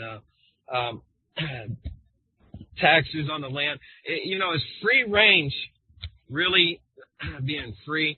Now, sorry, I have to interrupt myself to do this. War on the home front, force multipliers. This is feedback Ep+2, episode +2. And No Dapple, Standing Rock, Stalking Horse, practicing participation stakeholders. We're all participating in our own place in this, and we can. I want to remind everybody that you can speak to the front lines at Standing Rock live with Kira on the bridge, and she is bringing some incredible people to air, live witness to the events there. And she airs live at 4 p.m. tomorrow on Real Liberty Media, coming from freedomslips.com. And I invite you to join in and listen. You can call in live every Saturday at 4 p.m. at 347-688-2902. That is, area code is 347-688-2902. Speak with Kira on the bridge, and you speak to the front lines in Standing Rock. Also, Rapa Nui, my Maori cousins, they are standing with the No Dapple in Standing Rock, and I have a little, I don't know, it's truncated, so I don't know if this link will copy over here, but I'll drop it anyways. If it don't, we'll catch it back up in a minute. But those are the Maori from New Zealand. And shout out to Mary B. She's from there, but she is down under in Australia. G'day, Sheila. So the other day here, on the 28th, I was listening to Hal Anthony behind the woodshed, and he gave from that past cast, he gave a pretty good little quote here. Under such an extended benefit of bare ass, and that's a punch at the Bar Association. So, under such an extended benefit of bare ass, terror, intimidation, and dread, there is no constitutional rights, no inalienable rights, no rights of man, nothing but the insult of being defined and treated as an animal, a property in commerce, a beast of burden. Faces of deception, watching the body, not the head. That was a week or two ago from Hal Anthony, and continuing lessons behind the woodshed. Tune in to UCY.TV every weekday morning at 7 Central, and you can listen to the past cast from Hal Anthony along with me. You can find me there every morning. So, let me go. And you know what? Well, I've got YouTube links to this too here. See this man speaking. This was some music, and then I found some other stuff to go with it, and then I'm going to go back over to read a little bit from Loompa. He's in Standing Rock. He's Kira's frequent guest, and bringing what matters from the front. Now these words, Indian, I will fail to pronunciate, so I'll not say them, but I will say what it means. It means all my relations. I honor you in this circle of life with me today. I am grateful for this opportunity to acknowledge you in this prayer. To the Creator, for the ultimate gift of life, I thank you. To the mineral nation that has built and maintained my bones and all foundations of life experience, I thank you. To the plant nation that sustains my organs and body and gives me healing herbs for sickness, I thank you. To the animal nation that feeds me from your own flesh and offers your loyal companionship in this walk of life, I thank you. To the human nation that shares my path as a soul upon the sacred wheel of earthly life, I thank you. To the spirit nation that guides me invisibly through the ups and downs of life and for carrying the torch of life through the ages, I thank you. To the four winds of change and growth, I thank you. You are all my relations, my relatives, without whom I would not live. We are in the circle of life together, coexisting, codependent, co-creating our destiny. One not more important than the other, one nation evolving from the other, and yet each dependent upon the other. and yet dependent upon the one above and the one below. All of us part of the great mystery. Thank you for this life. This is a simple yet profound statement. It comes from the Lakota Nation, and it means all my relations. It is spoken during prayer and ceremony to invite and acknowledge all relatives to the moment. To most of us today, relative means a blood relation or another human in the family lineage.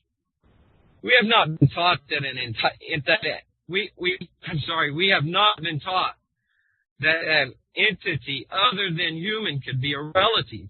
Understanding this simple statement, contemplating it, could change your outlook on life forever. If you love and honor your relatives, then you would be loving and honoring most of what is on this earth.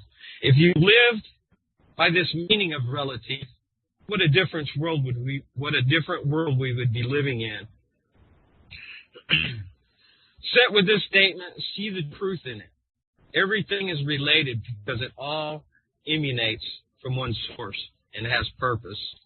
The truth can be found in native philosophy, Buddhism, Christianity, Judaism, Islam, and other belief systems because they are all related. I have studied Buddhism and found Christ.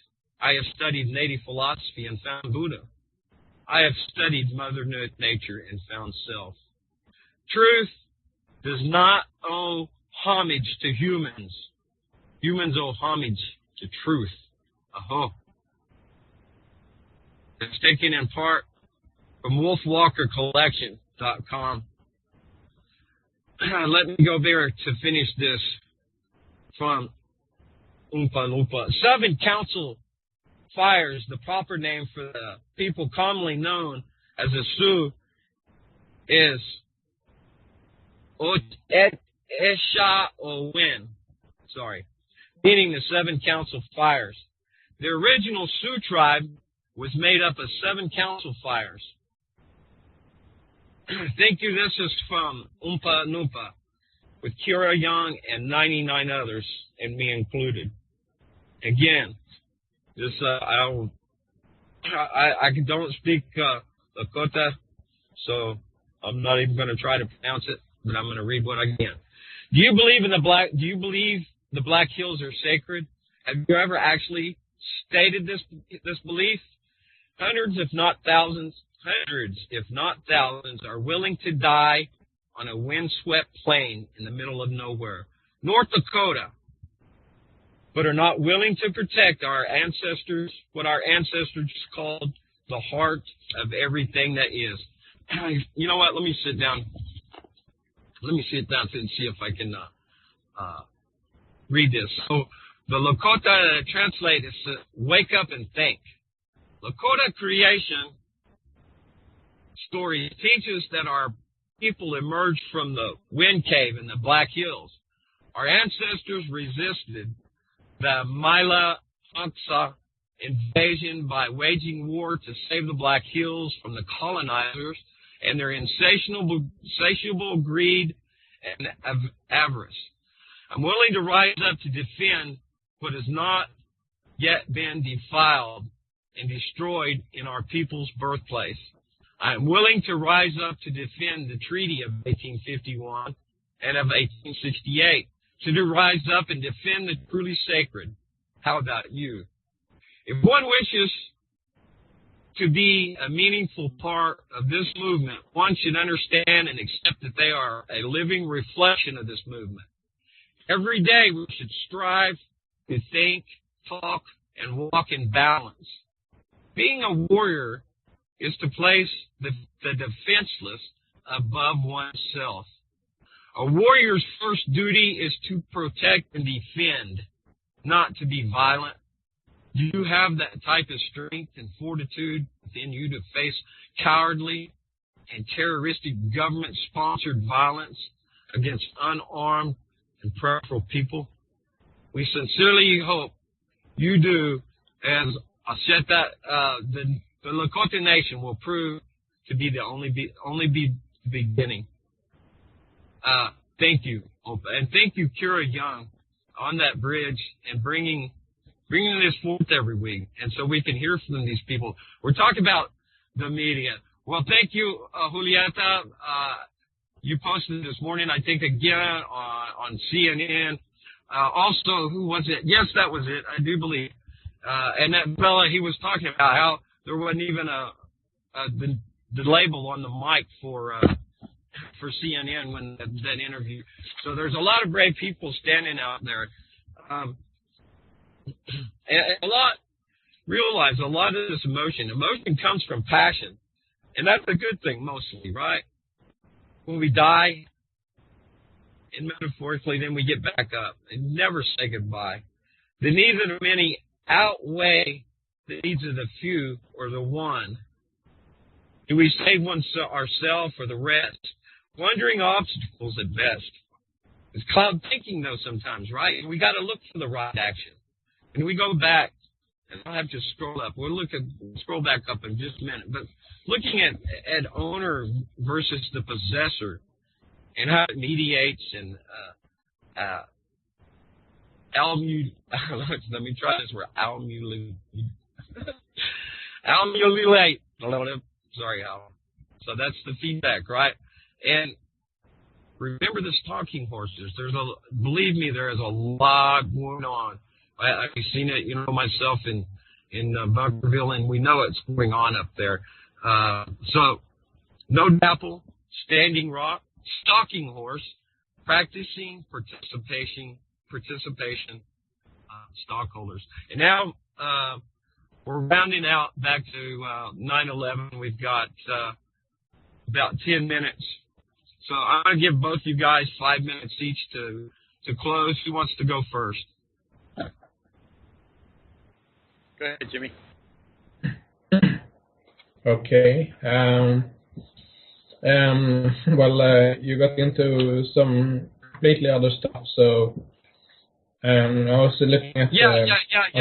This is I added you in, and so normally I would have done my part of the show, but I've interrupted it as segmentation and breaking up the discussion.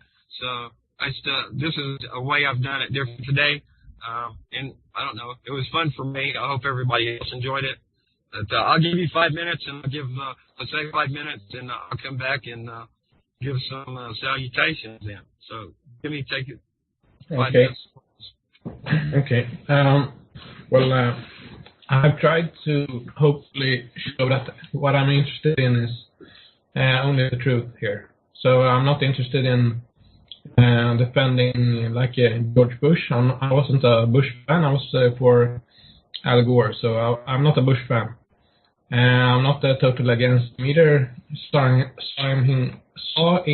him like from the feet, so to speak. I mean, I'm not trying to blame him for everything. I'm not a fan of him, but I don't hate him totally either. So what I'm only interested in is to find the truth. That's all I'm interested in. And I have looked at both your side and my side. And I hope that Jose and Vincent can both actually look at this with open eyes as well. And also the other people, like Grimner, who was here the last time. He can also look at this from all sides, so that all of you can also look at the official story and look at what they are saying and consider the possibility that it may be true, and also that your listeners may do that. And I really encourage you to look at the counter arguments against what the truther movement is saying, because I'm not saying that the truther movement is wrong about everything. That's not what I'm saying. I'm not saying that the truthers are bad people. I'm not saying that conspiracy theorists are bad people. They can be, but they don't have to be. The bunkers are not only good people. Some of them are bad people also. There are good and bad in everyone. The most important thing is to be fair and to try and find some kind of measurement that you measure the evidence and the stuff that you find that is consistent. That you find something that you can say that it has to reach this level for me to be able to accuse some party of being guilty of something. So I use the court term guilty beyond a reasonable doubt. That is what I'm trying to go by. And I try to do this in this case when it comes to 9/11 because there is so much evidence that you can actually do that. You can't always do that, but you can do it in this case, as I see it. And from my view, when I look at the evidence that I've seen, then I can say with certainty, and I can feel convinced that beyond a reasonable doubt it was Al-Qaeda that committed this crime. But to assign the different blames with certainty is harder. There I have for a big part I have actually hearsay, and hearsay is not actually the best evidence to go by, but it's also fairly strong if it's backed up by other evidence. And you have a lot of information about what different people said. If you look at the 9/11 Commissioner report, that is so hated in the truth movement, but that was actually given a prize when it came out. It was so good, it was given a prize. Okay, 1 minute, Jimmy. Go. Okay. So, yeah, I encourage you to look at both sides. And then I also want to say that I welcome both sides to my group, that the truthers like Aid, who may be listening to this. I don't know if Aid Rumble is listening to this and commenting, but he was one of those who destroyed my group. I could see what he did in the administrative activity. So I don't like him at all, but I welcome both sides to my group. And he actually liked my group and also me before he destroyed it. So that is clear evidence that I'm doing something good before they destroyed it. So I welcome people to join my group. 9/11 Conspiracy Theories are an inside job. Everyone can join it if they want to, but they cannot join if they want to blame Israel, Jews, or Zionists. They can join, but they can't say it, at least. So that's what I want to say, and I want to thank you for having me here and to debate with Jose and you. Thanks. Okay. All right, Jimmy. I appreciate it, buddy. Hey, Jose, what do you say? With all due respect, and I still commend Jimmy for his bravery, because it's not easy getting up here and saying what you're saying to me. Oops, sorry. Unfortunately, Jimmy, you have jumped into a fray in which the burden of proof is on you. And I feel you have failed to provide that burden of proof. Of course, we're on the radio, we're just discussing things. And I agree with you. Vincent did kind of throw a curveball on both of us, as far as changing the topic of discussion. But I think it was a good curveball, and I think we should focus on different aspects as opposed to the big picture, because the big picture looks a lot different once you start taking apart the little details. I think, Jimmy, your point of view represents what I mentioned before, the prejudicial point of view, especially with the long history of Europeans or white folks, being so ready to blame people of color, and this is what's going on here. Europeans have a long history of fear. That's how white people got to the United States. There's too much emphasis on the officials' opinion, on the prizes. Yes, these are things that those in power hand out to make the population believe what they're saying is true. And everything that is happening here, especially here in the United States, especially with regards to the 9/11 catastrophe, is too coincidental with the 1984 Orwellian way of thinking, whereas it's beneficial for those in power to have a continuous state of war. They keep changing the names of the enemy. Doesn't that ring a bell in your head? My point of Al-Qaeda. We had never even heard of Al-Qaeda, and all of a sudden Al-Qaeda's gone. Yes, you mentioned that Al-Qaeda's here, Al-Qaeda's there, blah blah blah. But Al-Qaeda is no longer the enemy. Now it's ISIS or ISIL. And then in another few years, it's going to be somebody else because they're all fictitious. You failed to address the part where I said, follow the money. And this is standard in crimes. Now, you can say, well, this was not a crime, it was an act of terrorism. It was still a crime. And you throw the word terrorism out there in hopes that people will just be like, oh, my God, we need to do something about this. But it was still a crime. There are still police investigations that should tradition of reassembling an airplane whenever there's an airplane crash was completely eliminated. Not only once for one tower, not only twice for two towers, not only 3 times to include the Pentagon, but 4 or more times. Because why? Because it was an act of terrorism. So now we can do away with all investigating sources. We already know who did it. Who did it? It's those ragheads, you know? And then who was... God damn it. I did not interrupt you. Okay? Now, Who was punished? Who was punished? Who was punished? Something happened, and basically protectors failed in doing what they were supposed to do. But can you name me one protector, one governor, one mayor, one cop, somebody? Can you mention anybody that was punished in the United States for having failed to provide the services that they were elected to provide? No, you cannot. Because what? Right off the bat, that would be suspicious in blaming the people that are here.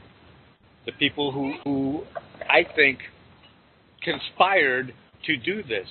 It's too neat. It was too neat that this happened. They found a passport of one of the hijackers, alleged hijackers, and we speak about them as if they were fact. We speak about the 7. I saw where you posted, the 15 of so many hijackers were proven to be blah blah blah. Speaking of hijackers, and like I mentioned before, there's people out there who have made very good cases for the fact that there were no planes at all. We certainly know there was no plane that crashed into the Pentagon. We certainly know that the debris we found out in the middle of, what was it, Pennsylvania or wherever it was not... Sunnyvale, Pennsylvania, yes. Yeah, was inconsistent with the debris that we would find in a plane crash. But nobody's addressing that. We're talking about the hijackers. Well, there couldn't have been hijackers if there weren't any planes. But we put it out there. Right off the bat, we put it out there, and people accept it as fact.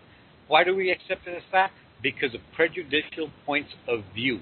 Nobody wants to believe that the President of the United States of America and his family would have done something like this to the people of the United States.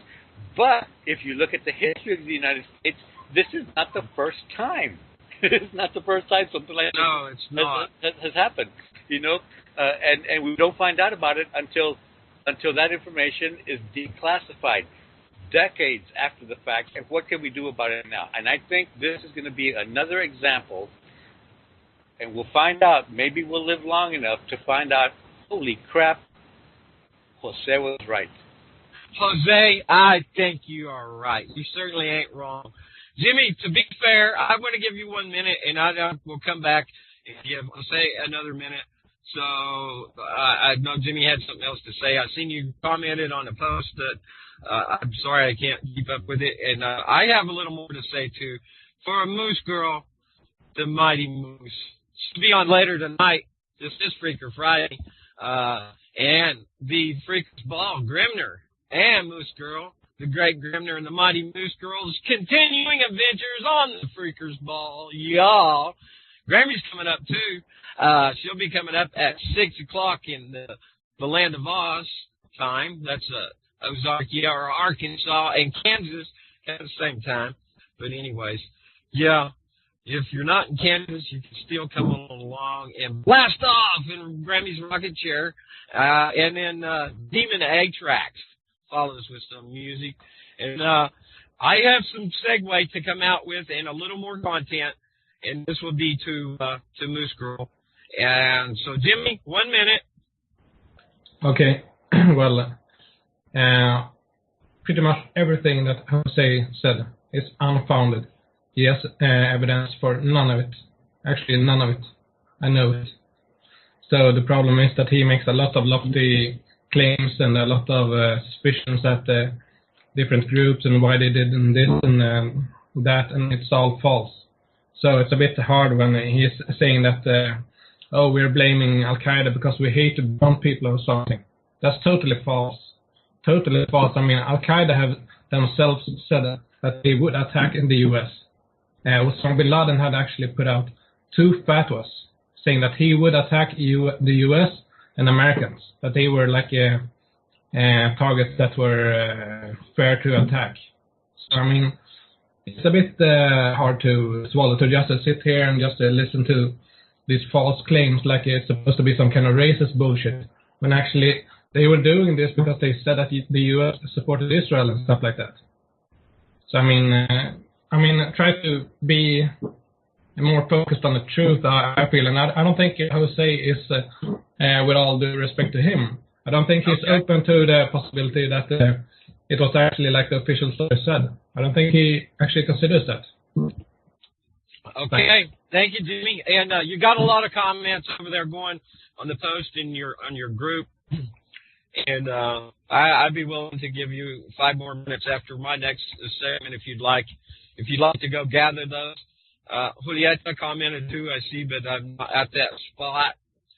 And I'm afraid to click on that from here because it might throw something else. I got off going there, but I'll catch up. Now listen, you guys, I'm willing. I for myself, I don't want to do a study for next week.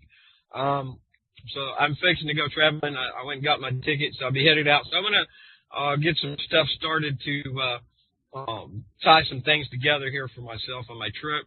But if you guys would like, I would be willing to sponsor you guys. I would be in the background.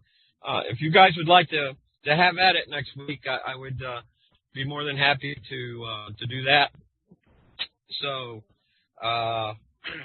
say yes or no, check a box, whatever.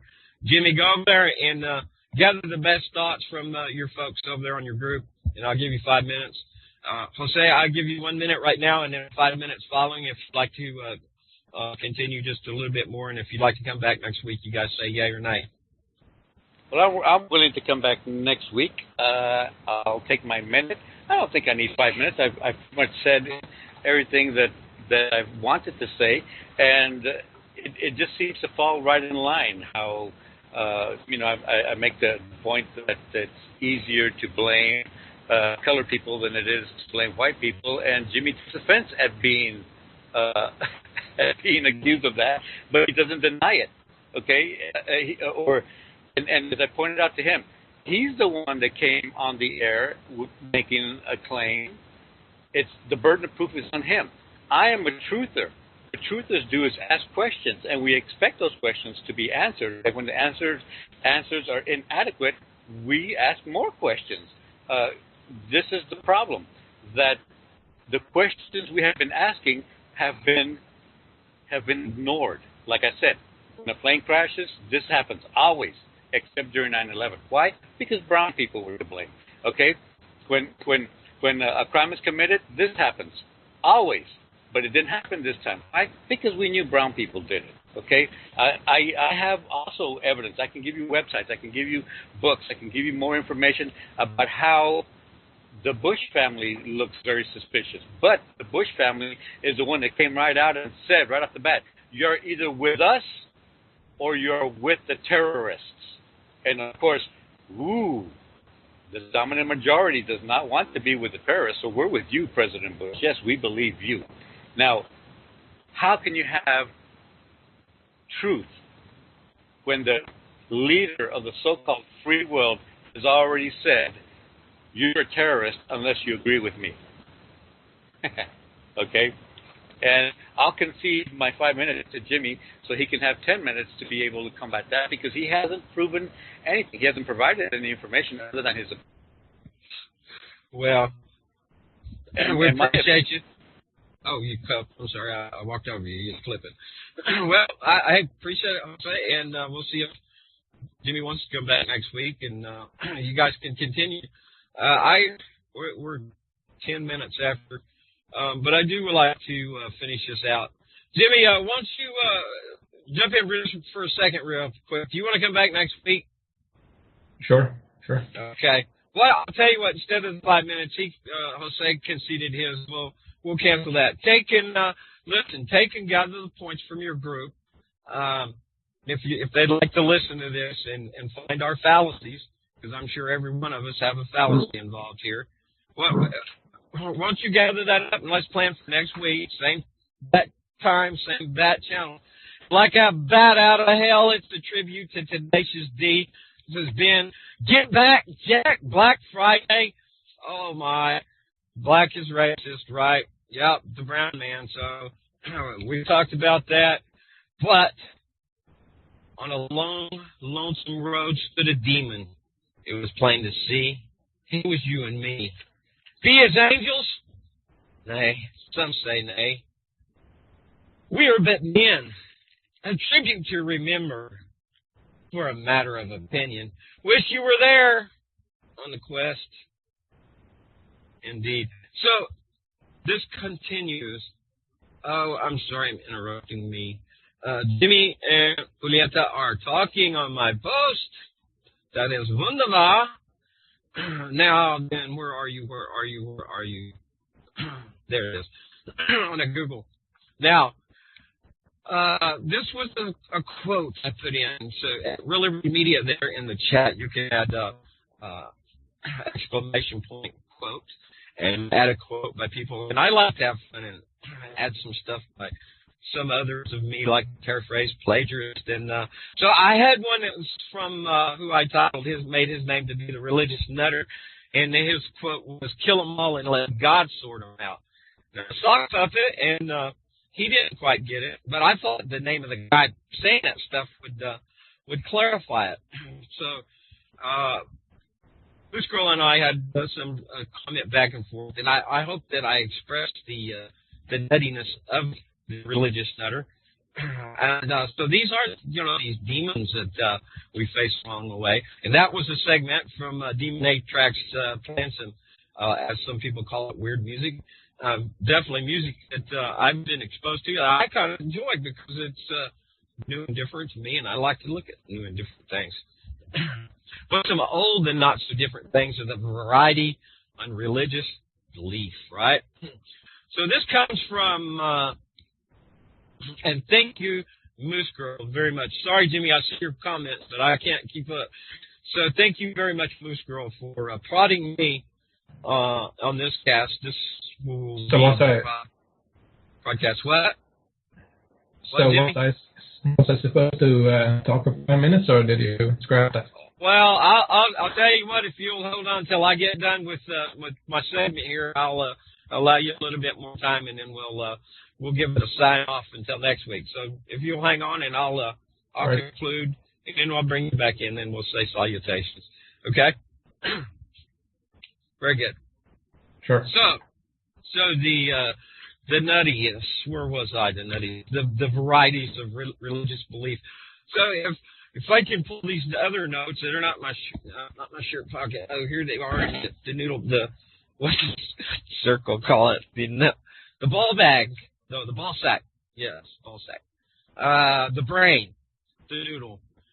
So noodle. Yeah, and that is also the Jack Black. I'm also the propaganda panda. And shout out to the panda, the power of the panda, Jack Black on Get Back, Jack Black Friday in Kung Fu Panda. So yes, you have a little dream, right? We have dreams and thoughts and our idea. What are these varieties of religious belief?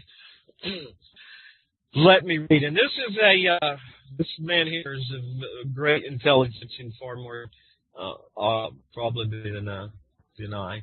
So there's some big words in here. and I'll try to enunciate them. So the difficulty for both of the forms of crypto-volitionalism that I have mentioned arises in virtue of the differences between various sorts of belief. This difficulty reflects the fact that you can believe something to be the case and yet have room for maneuver with respect to how you react to what you believe. Here we need to introduce two fairly obvious distinctions. The first distinction between what I'm saying and what I'm trying to say is what I will call full theism. And you can allude or give this theism, this belief in God yourself also, because we are so many times centralist ourselves, right? So a little interjection there. I'll continue. And what I call minimal theism. The second, which is as familiar as it is obvious, is between belief that God exists and belief in God. A full theist takes seriously the belief that God... Somebody ping me, sorry. Okay, thank you, Jose. Thank you very much for joining. And let me see. Pardon. Okay, and in the case you have room for the maneuver, the two fairly obvious distinctions. Okay, let's go from right here.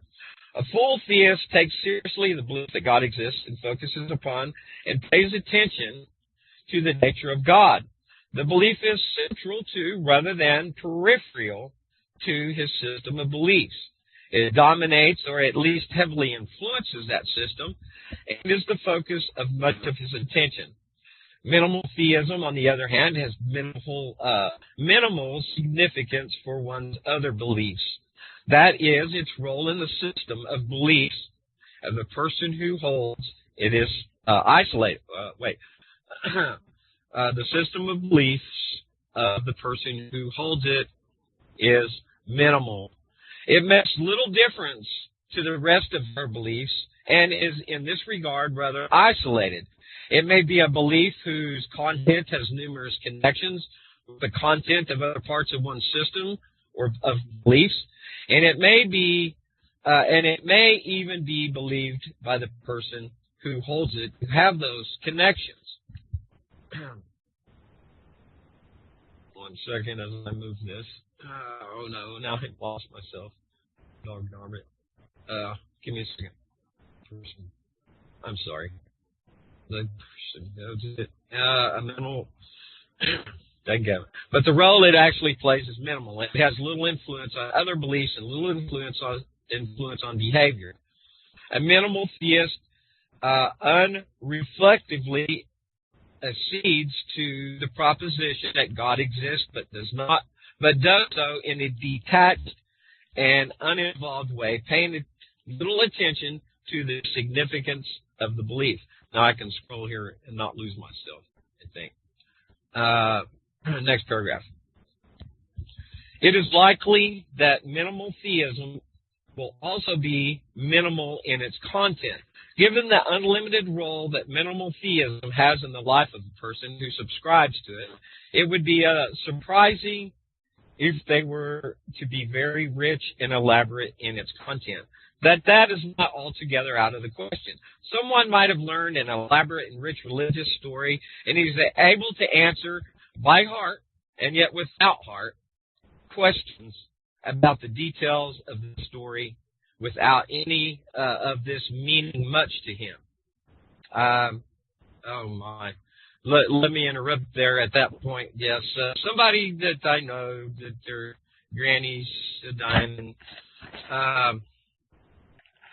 and I hate to be a judge, and I don't even know the woman, but has this assurance because she's had this belief system all her life, so she has an assurance in death. Am I going to tell her she's wrong? I can't tell her, right? But I can judge her actions, and if she's laying in a hospital, ready to die, she's being mean-hearted to the nurse, even though the nurse has forgotten her, but still from our heart, how do we reply?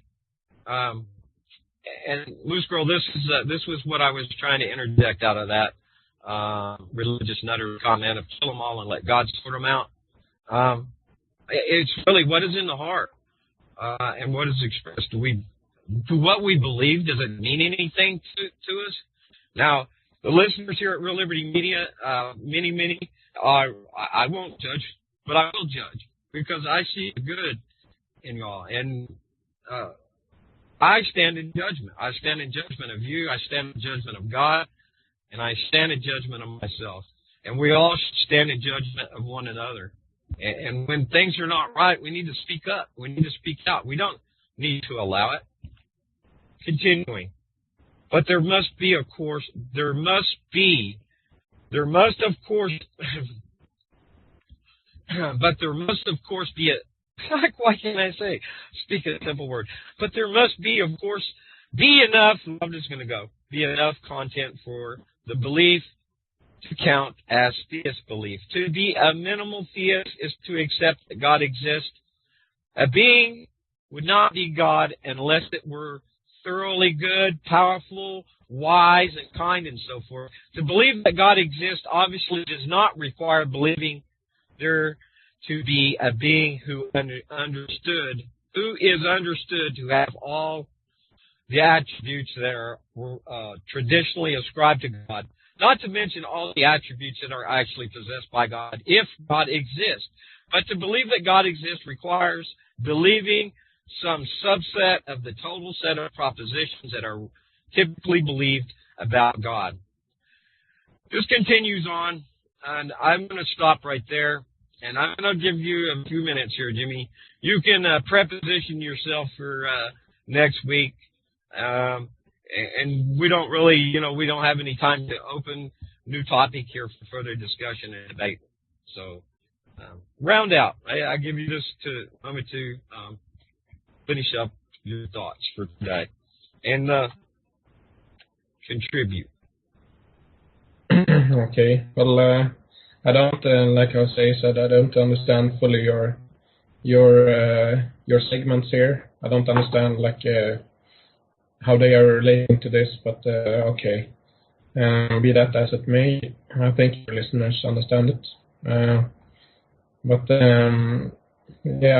I mean, I may come in here as someone who's not like all of you. You may be anarchist, maybe you are all truthers, I don't know. But for me, I don't care so much what you believe in. I care what the evidence says.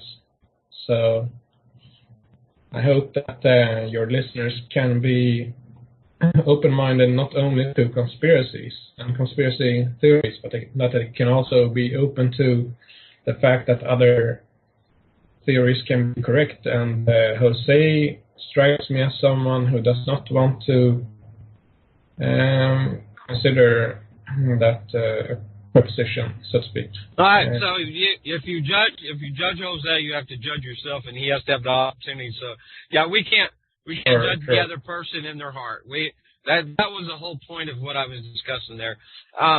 To believe in God, to believe not in God, but to believe in and act in a right way. Okay, that's what I at least am attempting. So, all right. When we're pointing our finger at somebody else, thanks Grams and thanks Hal, we're pointing three back at ourselves.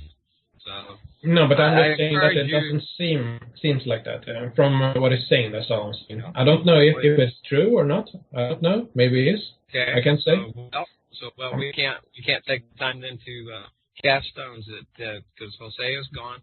And yes, so but we can hope that he can. We can hope to have a more conversation when Jose is here next week. Are you ready to come back next Friday and you guys can bat them back and forth? Sure. Okay. But I hope also that you can consider some of my points then. Okay, sure. You guys, look, I'll let you guys get a little more physical then next week. And if you guys want to pinch and bite and pull each other's hair, then, as long as both you guys agree to the rules, then we'll maintain that disorder. We'll allow the anarchy or the supposed anarchy to reign, if that's how you want to do it. No, I want him to have an open mind to both sides. That's the point. So not to can't do that. That's needs. That's enough broadcast. One I've covered before in how we communicate. This needs-based communication. You cannot demand of him that he do anything, nor can he you. So that's the problem I find with debate in general, is trying to force somebody else instead of the I'm not forcing. What I say, a conversation and a discussion, not a debate. So, but if you guys want to do it like that, if you want to kick each other or punch below the belt, you guys want to agree to that, sure. And I don't know where you get that from. Well, whatever. I thought I was just saying it. But anyways, look, let's wrap it up. Did you have anything to add? There's a lot of comments going on there on the post, and like I said, I can't keep up with it all as I'm doing the production here. Okay, well, I have. Would you like to bring some point from your group there, because there's a lot of people commenting over there? I'll come catch up and read it afterwards, but it'll be a while. Yeah. Okay, but I was trying to say that I have on your post I have given some links to, for example, my file to the documentary about John O'Neill I mentioned. I also linked to some other stuff there that I talked about. So I hope that those who commented will be able to look at some of those and consider that they can actually be meaningful and that they can learn something from that. And I'm not saying that only I am right or that only you are wrong or whatever. I'm trying to say that they can just look at that and compare with what they know from earlier and YouTube, and sure. that you can just let it swirl in your mind and see what comes out. What do you think is correct, and how you evaluate what I'm saying. I mean, I come here as someone who maybe doesn't see everything as you do, but that doesn't mean that I think that you're wrong about everything or whatever. It just means that I have a different perspective, perhaps, on some things. But that's okay. Yeah, absolutely. Jimmy, thanks for your time. I appreciate it, and we'll get together next week. Okay? Thank you. I'll catch up over there in your Facebook group. 9/11 conspiracy theories are an inside job. Like the title is pretty cute and clever.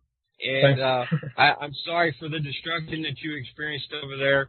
And if you're a Facebooker, then he's got rules. I don't agree with your rules there, but it's your place. So they destroyed the rules. Yeah. No, I'm talking about the no Israel part, but and so there were people in chat wanting to address that, but I didn't, out of just to give you your place and occupation, and not to put you out there. So that doesn't mean doesn't mean because I think it's important.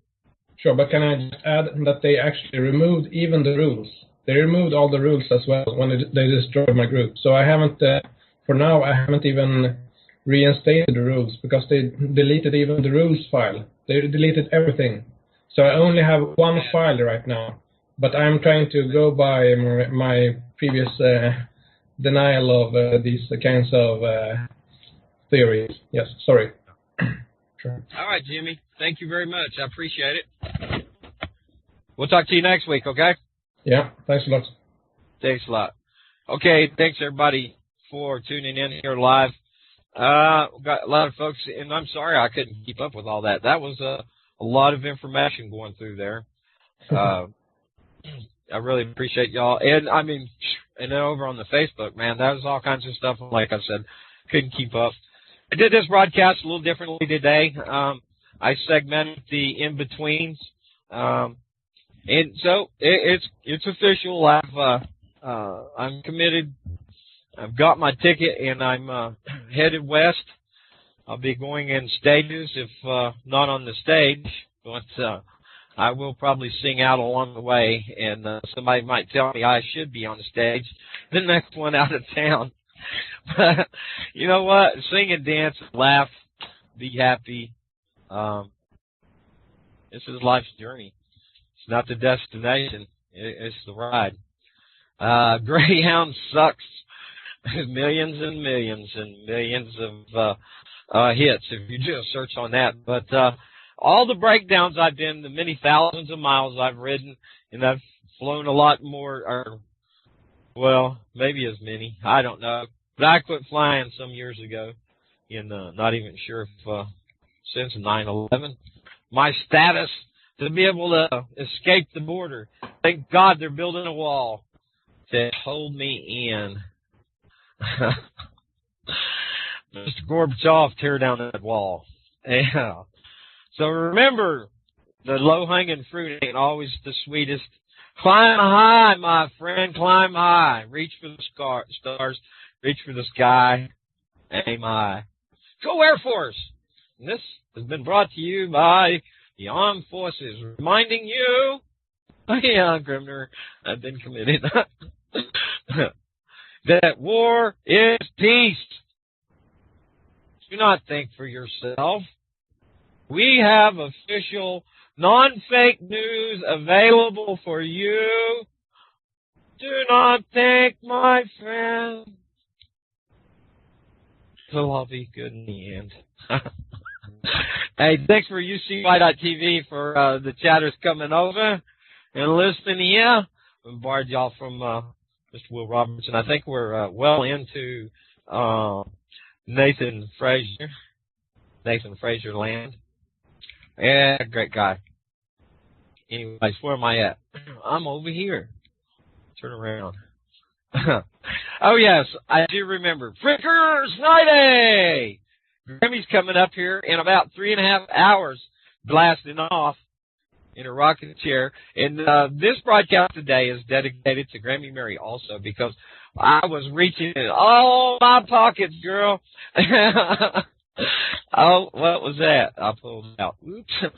Put that back up front now. So Grammy's going to be coming up here in just a little bit. And after that, Demon A-Tracks with some crazy stuff, kind of music. And it's a Freaker's Ball, y'all. It's at 10 p.m. on Central Time Zone. Grimmer's over there in the mountainous regions of New Mexico. And hopefully he'll not be abducted between now and then. But he'll be on the Freaker's Ball, y'all. 10 o'clock in the Central Time. Come on back tomorrow at 11 o'clock for the Dork Table. And I think Grammy will be there. And Flash, my good friend, across the ways with Circle Up. I love these two lovely people, beautiful people, and great dear friends. And I appreciate y'all. Are you still talking? I'm still talking. Yeah, I'm wrapping it up. I got a hold of some low-hanging fruit, and but I put them back in my pocket. I was reaching and checking my pockets. And anyways, I hope I covered everything. I know it was all spread out. I had lists. I'm not kidding when I'm talking about pockets, but I do know there's some stuff I didn't cover. For instance, the idea of my book that I'm writing in my head and actually trying to give substance to. But in the end, it's a reflection of life on Earth as a single cell. And that which survives the end of times is the extraction as the serum for the universe. It's the zombie cure. But the last book is called An Off Ending, and there's a lot of hidden meaning in all of this. Yeah, the Black Hills, in the theme Get Back Black Friday, the Black Hills in North Dakota, Standing Rock, so what matters. And also, we got Jack and Jill went up to Smoky Mountains with several pails of water. Paul Bunyan, thanks, my friend, for being out there fighting those fires. And Burnt Black out there, right? Dante's Inferno. Very historic. And remember, blackjack is it's a gamble. Or a blackjack's a whack on the head, right? We're talking about all things in relevance to what matters worldwide. That's been my theme. I appreciate y'all guys coming along. After the dork table, we've got Kira. Do not miss Kira on the bridge. Should be having some folks from up yonder and Standing Rock talking about what's going on. That's at 4 p.m. Eastern Time. And Bo Diddy will blow some blues a little later on and play some music for us. And then come back Sunday. Grimner has some blues going. And for about 3 hours prior to Hal, which kicks off at noon o'clock Pacific. That's way out there on the left coast. That's 2 p.m. Central Time, 3 p.m. East on the East Coast, over yonder there. So that's it, folks. Come on back to reallibertymedia.com, rlmradio.xyz. I've been your host. My name is one of my many names. I'm Vincent Easley II, and I think that's where it applies most on paper, in print. But thanks again. So I'm going to stop right here, y'all. Oh! All that phone ringing, and I forgot. Oh, this is, no, I've run out. I covered it a little bit. I should have cracked myself up trying to do it. Pretend like the phone rang. Okay, ring, ring. Hello? Yeah, what? Yeah, what? You know I'm on, yes, you are listening. Okay. Well, you wanted to hear more about that fight. Yeah, I got in a fight. He's a young fella. He must have been 6, 7 foot tall, big as round as a barrel. Sure enough, had hands as big as a dinner plate. I can't do it. That was a little joke. Yeah, I got bested in a fight, and but you know what? I stood for what's right, and that's my space. Don't threaten me. Don't come at me. I'm going to stand for myself and for others, and when you want a great one against another, who's the bestest of them all? I don't know. Come together right now. All right, that's it. I'm done. Audio. Okay. And this just in. No, not just in. This is a little extra. I want to go ahead and include it. From Sticky Marks, thank you, Crazy Cat Lady. And this is from a post. Trump's latest cabinet pick is connected to 90-pound seizure of cocaine on an international cargo ship that was over the Google Plus. In their own words, yeah, I wrote this. Chow, which is is a Washington insider, which runs contrary to Trump's drain the swamp mantra of bringing in outsiders to form his new government. No insider sounds like what Jimmy Carter said in his own words. Yeah, read his autobiography, if you'd like. Let's read 24 more lines from Sticky Marks. Are there people who are political... Oops, unless I want wind or pop up right my way. I'm trying to scroll this down so I can do it all at one shot. Cállate, way. Cállate. Ready? Okay. Are there people who are political involved in the government? If yes, well, there you go. That explains it all. But that then begs the question, why anyone is surprised. I find it hard to understand, and nobody has ever, and I asked many, surprised people. This very question, many times asked that question. If they can explain to me, please, just one thing. Why do, or how can, people even think that the very same type of person who have caused all the mess, whoever the mess is, doesn't matter. It's always a mess, and this is what they do, and always will do. You could even say that it's the only thing they ever do. So, as this what they always do. So this is what they always do, and they do seem to be the experts. Anyone thinks these same people who got it, all of us, who got these same people who got all of us. Somebody's screeching in the background. Anyone who thinks these people who got all of us into this mess are also the same ones that can get us out of the mess. The experts, who are now somehow going to get us all out of it. No, not likely.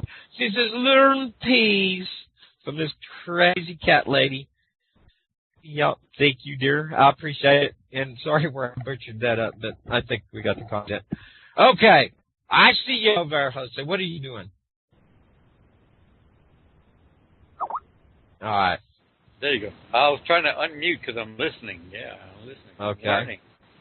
All right, I'm going to wrap it up. I had to add a little extra, but I'm recording, so add on a couple. If you had a little bit to add on, what would you have to say, sir? If I had a little bit to add on, I would say we really need, as a people, especially as individuals, to hone our critical thinking, which, by the way, to Jimmy's credit, he seems to have honed, maybe too much in my opinion, but that's not for me to say. Violation of content rules. I had to slap you both in the mouth. Oh, did you? Well, slap them once for me too. Yeah, critical thinking. The guys in the chat room are very good at critical thinking. The problem with most people is they only apply critical thinking to the second thing they hear, not the first thing they hear. They believe that, once they've heard it, that's the way things are, and everything else is to be thought of critically. No, you got to think everything. You have to consider that maybe the first thing you heard was wrong. And the whole wrong thing is subjective. What's right for me may be wrong for you, but that doesn't mean that I'm going to push it on you. But